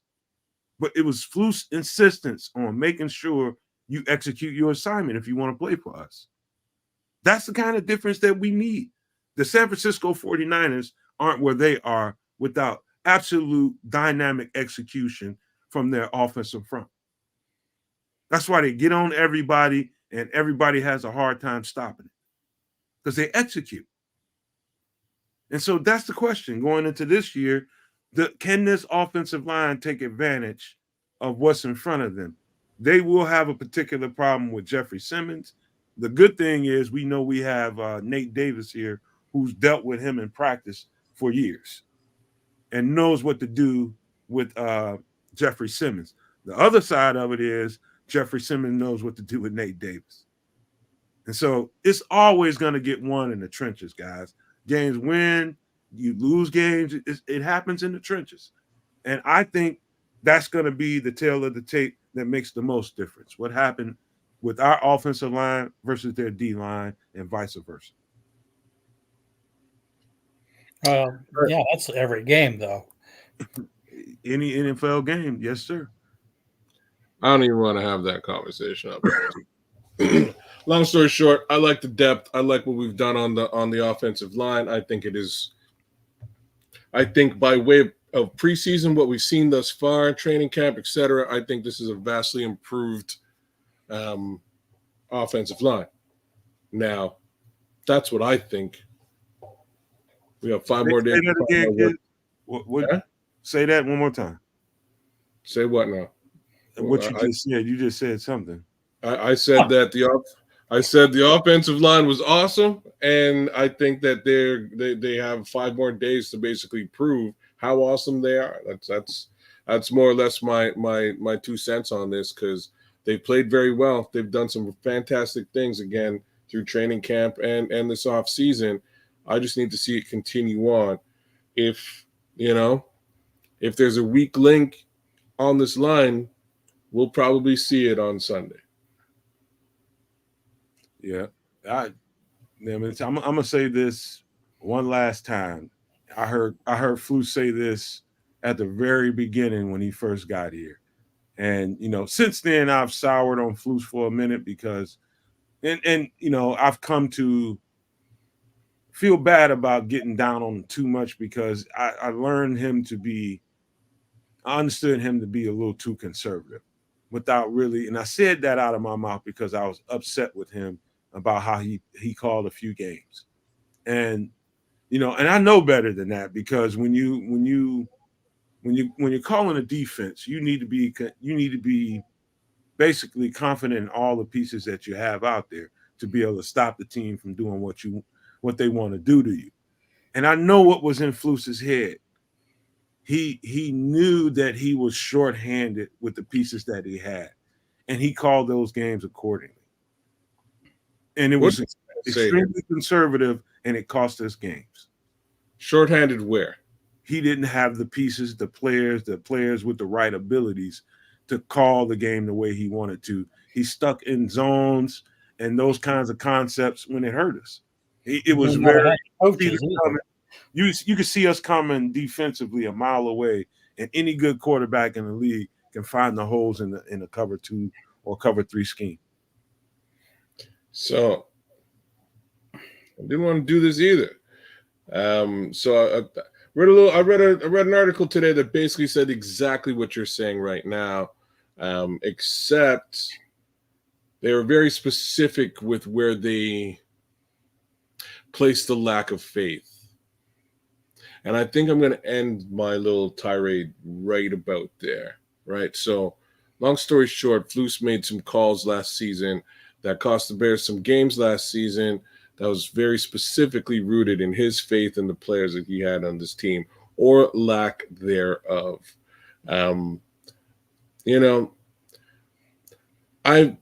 I've also been critical of Matt Eberflus for obvious reasons. 17 losses will do that.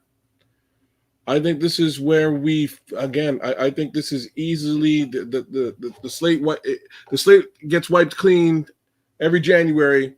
Here we are with the clean slate. Here, Matt Eberflus is with not only the opportunity of a lifetime, but a team ready to drive him, drive through a brick wall for him to achieve that opportunity. I don't see anything but, but positive things for this team, positive things for that Matt Eberflus coaching record for sure. And again, if he's not coach of the year this year, at the end of the year, I'll be very surprised. It's either him or Robert Saleh. So let me bring this 100% full circle, and to the point I was making, next to the point Kez was just making. And I'm glad you rolled this down to where you rolled it to, Nick, because here's the difference between a Flus the last 2 years versus a Flus now. He's got the privilege of having not only Montez Sweat, Darrell Taylor, a speedball off the edge, guaranteed can get pressure on the quarterback, with an up-and-coming Dominique Robinson that has improved, that showed flashes during the preseason and made you feel like this guy can maybe show you a thing or two with the addition of Eric Washington, his effect on this group. The addition of, let me see, of course, Austin Booker, Daniel Hardy. And we've got another one that's coming that's on the IR right now, probably after game 4. I think he'll be available. Jacob Martin. They're going to have to find snaps for these guys. That's the difference between a Flus the last couple of years versus a Flus now. Dynamic players. Look at that list, Brian and Kids. Point out the guys that you can imagine dropping back into zone coverage and covering a flat instead of rushing the pass. Well, you're talking about the defense, but the same could be said about the offense, the improvements. Well, let's stick to that. Let's talk. He had some say so over the offense, but defense is where it really showed up for people. His conservative nature and why they played such a vanilla look. He didn't have these pieces. But point out to me the pieces that you can drop back into coverage and give you some good reps. Point them out to me. Talking about the edge rushers. Oh, well, you got Darrell Taylor, you got Dominique Robinson, you got Austin Booker, you got Daniel Hardy, and you also have Jacob Martin on IR. All of those guys could drop. So how many did you count there? What'd you get? 4? Definitely more than one. He had Dominique Robinson, and I didn't see him doing a whole lot of that last year with him, or the last 2 years. What say you, Brian? You agree with that? Yeah. Well, wait a minute. What are you doing right now? I'm trying to show you how Flus doesn't have to be. He was dreaming about the defenses that he wanted to call, but he didn't have the pieces, which made him look conservative. Now we have pieces that'll help his defense get more dynamic. But here's where I can, I'm gonna question your logic though for a second, because Dominique Robinson was fast and he was on the team last season. He could have dropped Dominique into coverage as opposed to Justin Jones. Last season, he was still there. If Dominique Robinson, let's just say this. Instead of Justin Jones. I'm going to explain this to you because Dominique Robinson said himself, I think he said that his last presser. I don't know how much you guys watch his pressers, but sometimes you can really pick up some solid ass nuggets that will explain a whole lot of things to you. And so let's just say, for instance, he said that last, as opposed to last year when people ran the ball my way and they pulled a guy out, say a guard or a tackle out my way, I'm kicked completely out of the play. I'm no factor in it. I got washed out. Versus now with the size and strength, he's able to do, what they need him to do, be that force edge. I'm gonna tell you how it makes a difference. They don't want to put you on the field in critical down and distances if you're a liability. They see you out there. Let's just say you had a play going this way for this person. They see a Dominique Robinson out there on a 3rd and 6. They see Dominique Robinson on 3rd and 6. They just run a gap power to the left or wherever side he's on, and there's your 6 yards. He's going to get washed out the play. He can't set the edge. And that limits a play caller, a schemer, on what you can call. And so he became more of a weakness than probably an asset. He wasn't very good at rushing the passer. So what the hell you want him out there for? To drop into coverage. Yeah. And it's literally just what you were saying, point, man. Huh? No, I understand. I actually fully understood your point. Your point made actually a lot of sense, but it doesn't negate. It actually does negate dropping him into coverage, and it's just because he's a liability on the field. If you're a liability on the field, I'd rather put Justin Jones out there, who's not a liability in that situation. He's going to hold his own. Unfortunately, if we've got to drop into coverage, he's probably the last guy we want to do it. It's a double-edged sword. Yeah. You know? Now, I do think we putting lipstick on a pig here too. I do think Flus, his conservative tendencies are some of it is truly him. Now I do think that's why Eric Washington came on this team. They still gave him autonomy and told him he can call his defense, but we want you to really allow this guy to give you a different way of looking at this whole thing. And knowing that Eric Washington is in there, I just can't see him allowing Flus to fall into those tendencies, knowing that he's the king of aggression when it comes to rushing with his front. He's the king of aggression versus Flus. Wow. There's others out there, but he's definitely one of them. All I'm saying is that I to get back to your original point with him being conservative, given the personnel on the team, I would have to agree with you in that respect. You don't want to leave gaping holes in situations. You just don't, and that's really what could have happened if he was a little bit more blitz happy last season. This time around, though, I think there's just about enough blue chip talent on that defense that you can go blitzing around and doing some special things, and somebody will be in place to cover that hole. So I think he can get very exotic this season, and I think it'll be a huge, very unexpected version of this defense that I don't think folks are really, really looking at yet. Hey, Brian, I think AC Adam just hit the second best, if not the best, comment of the night. And King Booker has been dotting too. He's been putting some dot of comments up there. But AC Adam just said exactly what I would tell Dominique Robinson if I had his ear. Man, you're going to have to decide whether you're the wolf or the sheep. Yep. Well, I think that decision is being made for him. About that simple. That's where my headspace is on this. I think that Mr. Hardy is a wolf. I think that Austin Booker's a wolf. Kids, it is about, okay, like you've got children, man. So you will know, or you've seen a pack of kids, you know what I mean? Group of kids, and I've been around kids and I know how youth dynamic works. I was a kid, I know I was kind of the wolf in the group. But you know it when you see it. Austin Booker is definitely an apex predator. Dominique Robinson has got apex predator size and traits, but doesn't know he's an apex predator until somebody nicks him on the butt and makes him fight, right? In that pack of wolves, you get nipped on the butt hard enough and you turn around, you ain't got no choice but to fight. Wow. You get nipped on them hind quarters, somebody get to you, now you got to fight. He's I think you're right, AC. I think the fact that they put him in this camp with all this competition and he found himself in a fight as opposed to being in a building and in a room where there wasn't a whole lot of competition. I think we're seeing the best of Dominique Robinson because of that.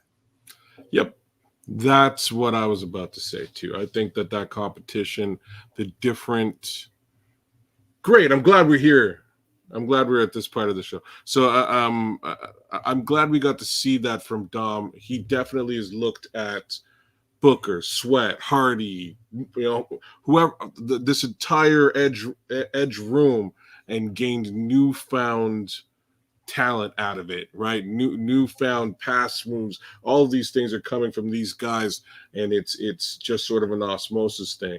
And now I get to talk about um, one of my personal favorite parts of the show today, which was Austin Booker and Montez Sweat just training it up. Iron sharpens iron, and I loved it. I thought that was awesome, and I'm sign me up for next season Hard Knocks. Only if the Bears are on again.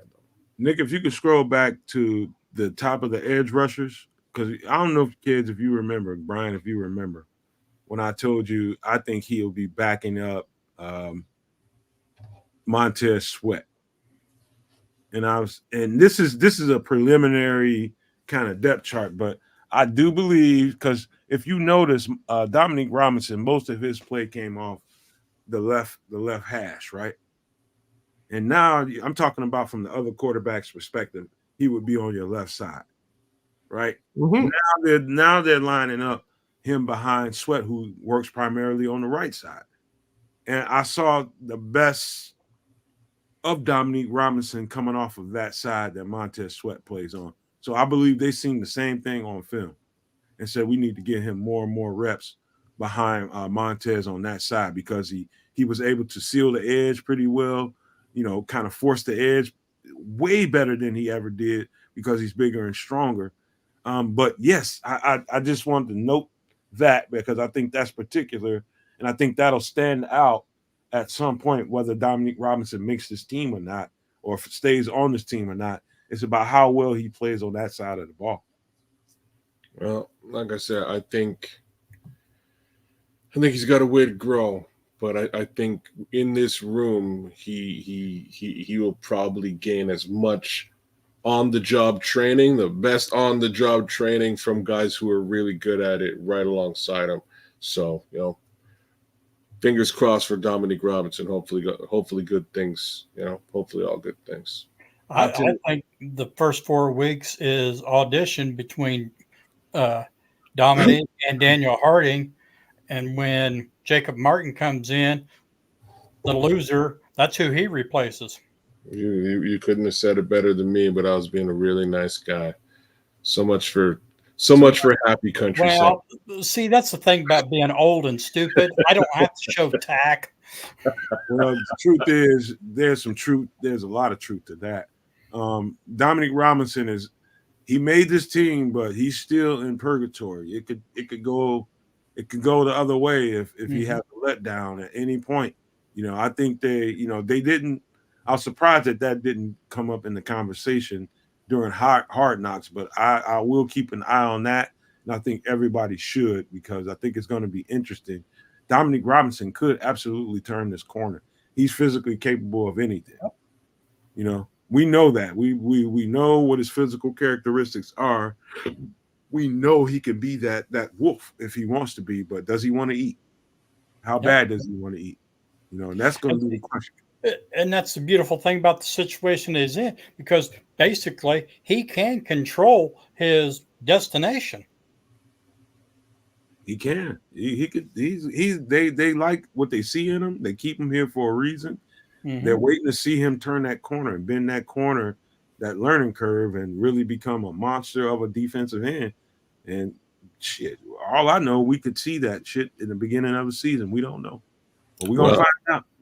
There's a lot of stuff to talk about, man. There's a lot of stuff to talk about, kids, and we ain't gonna get to it all in this show, because you know why? Because the dude has to go deal with old ladies that like to flirt with him at the DMV in the morning, and we got to get ready to get the fuck out of here. That's why.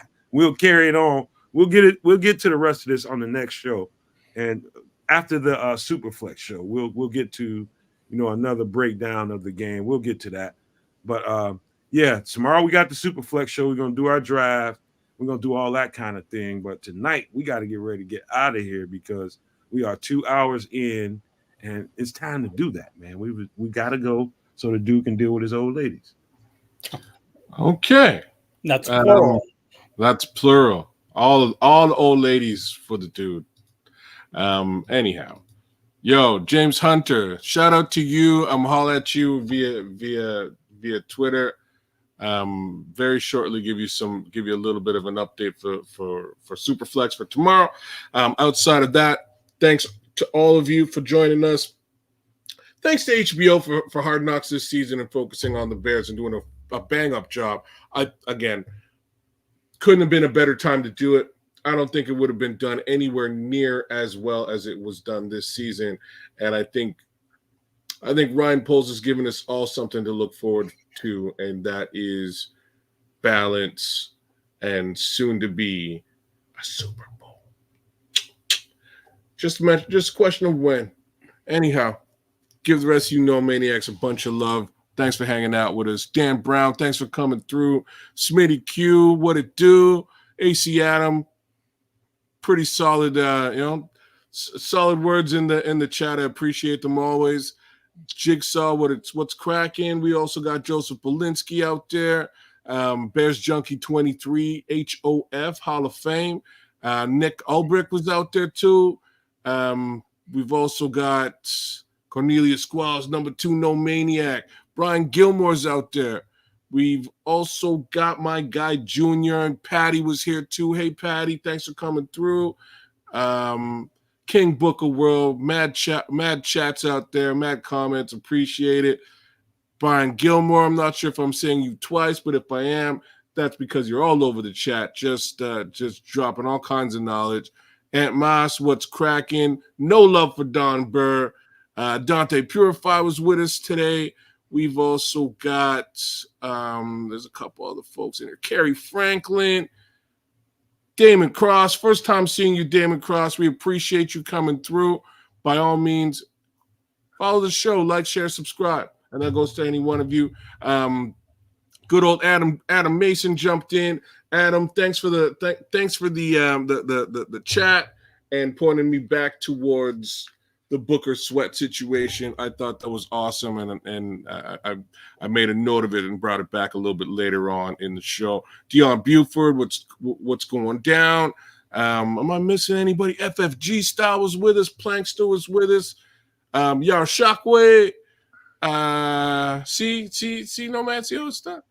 Frank, I'm not going to butcher your last name. I'll leave that to Nomad. James Hunter, shout out to you again. Mr. Mayhem. Man, I think I'm running out of humanity. In any event, thanks for hanging out with us for this little segment of Nomad at Night. The HBO Hard Knocks segment basically comes to a close as of tonight because we're looking at a brand new 2024 football season right around the corner, y'all. And I'm about as stoked as I'm going to get until Sunday, when I'll be even more stoked. But there will be alcohol involved, so there's that. Country Santa? No Maniacs, bless your hearts for sticking with us for a little over 2 hours. Any new people, welcome to the Nomad Barbershop. We may argue with one another or whatever, but at the end, it's all love. Sunday, Tennessee's going to come to Chicago thinking, oh, great, here's another wonderful football season. And then reality is going to hit. The Bears are going to stomp a mud hole in them and walk them dry. Titans going to leave, mumbling to themselves, thinking, I didn't think hurricanes hit Chicago. The Bears are going to win it, and they're going to have a kick-ass season. Let's all enjoy it. Thank you for your time, and have a wonderful week. Nomad. Thank you guys for that, man. Thank both of you guys, man. Great points.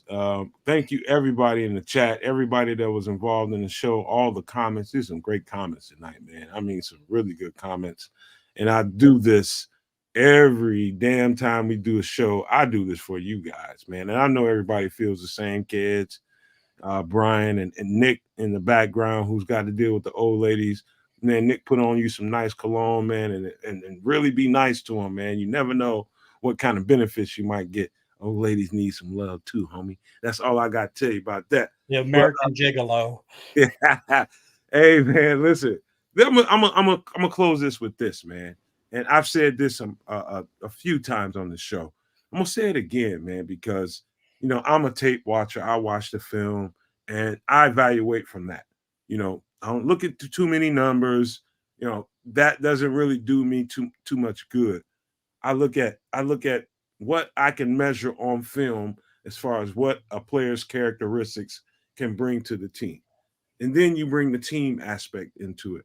How well did this team function? How organized are they? How together are they? How good are the vibes amongst each other? That's what you end up doing when you watch as much film as I do. I'm constantly watching this shit. Constantly. And when you get done looking at enough of that, sometimes it's probably overkill. But I need to look at it so I can really, really know exactly what I say when I say it. And at the end of it, you're going to end up being on the fringes of film, and you're going to be looking at the mentality, and you're going to be looking at how well these dudes yoke with each other. What I mean by yoke, that means gel. How well do they come together? And tonight's episode of Hard Knocks really put it over the top for me. Really put it over the top for me. Some of the stuff that they put out on Bears social media, Chicago Bears put on, you can just feel the symmetry on this team. And when you heard what's his name, Ripien, when he was leaving, going to the airport, going to go to Minnesota, when he said that, it probably sounded to you guys like player speak that, you want to be politically correct when you're walking out of a building, say all the right things, that kind of stuff. That's real. There's players that are out there, they don't want to burn no bridges, and they're going to say all the right things. But I knew that when he said this, they've got something special there. You remember that part, Brian and kids, when he said they've got something special in this in that building? I see it. I effing see it. And that's why I don't fold. That's why I don't back down on what I say. This is going to be a really good team. Not just a good team, a really good one. I mean, really good. These guys are going to be good, and they're going to just grow in confidence as this year goes on. And there is no time to be sitting around, second guessing what you were feeling in the offseason, all that excitement, all that enthusiasm, all of that stuff. It wasn't for nothing. This time is for something. And I'm telling you, this year, you're going to be made right. If you are bold enough to stay with what your hunch tells you. If your hunch tells you this is the time to be rooting for a Bears team, out of all the years you've been rooting for a Bears team, Cornelius and all you guys that's been rooting for the Bears team for the past 40 and 50 years, dude, this is the time. This is the time all of this stuff has come together now. Everything. We've got a great GM. We've got a great assembly of players that know how to play together, that trust and care for each other, and they act like it. That's going to take them so far this season. So freaking far. And coaching. True. All that being said, to say this is now ain't the time, man, to be a fair weather fan. Now ain't the time to be, okay, I think we can get 7 wins. We might be able to get 6. I don't think we're going to get in the playoffs. If we get in the playoffs, we're going to lose in the first round. I'm glad your assumptions are telling you that, because my spidey senses, when they start tingling, they tell me something different, and I trust mine. I'll bet on this team. I'll bet on this team just because of the character of it. I've seen enough tape. That's everything that I need to see is there. The character of this team is going to carry it. The character. What kind of men do they have? What kind of men do they have next to the man next to them? And on and on and on. Can they yoke together? This team is gonna come together in a way, and they've got the pieces to really back up and the talent to back up what they really intend to do. And that's to go out and dominate football games. And so all I'm gonna tell you guys is I don't blow hard on these podcasts because this is a podcast and I want to generate people and bring them to us. I'm telling you what I actually see and what I can actually understand and comprehend. This is some great shit that's brewing right here. This is some great shit that's brewing right here. And I think this is going to be an amazing season. I think it's going to be a season that for a long time, the Bears fans are going to be like, oh my God, I didn't see that coming. Or I saw it coming, but I didn't really believe it, but it happened. You just watch. I'm telling you, there's some great shit going on in Chicago, and you just need to get used to it. But with that being said, man, we're going to get ready to get out of here, man, because I'm just going, we what, a few days away from Sunday? They're going to show you better than I can sit here and tell you. They'll go out in that field, and you'll see come week one, and we'll be at that level. Everybody will be at the level that I'm at by the time we get here next week. Same place next week, everybody will be on my level. I'm telling you. But with that being said, we do have to get out of here. People got things to do. Thank you guys again for being a part of the show. Every one of you members, every one of you subscribers, and everybody that's on the fringes thinking about being a member or thinking about subscribing. Jump on in. We can use your help. We can use your love. And if you haven't, please do me a favor. Stop, and if you do nothing else, and hit the like button if you enjoy any part of this content. If there was anything said during this show that you can really, really gel with and you really, really appreciate at that point and it stuck out to you, hit that like button for us for that reason only. But if you can do that, man, I'd be thankful. And thank you again, guys. But we do need to get out of here. I always have to leave you with these famous words. If you can think it, people, and you can see it, you can damn sure manifest it. All you have to do is believe in it and get the hell on out of your own way. But with that being said, we are out.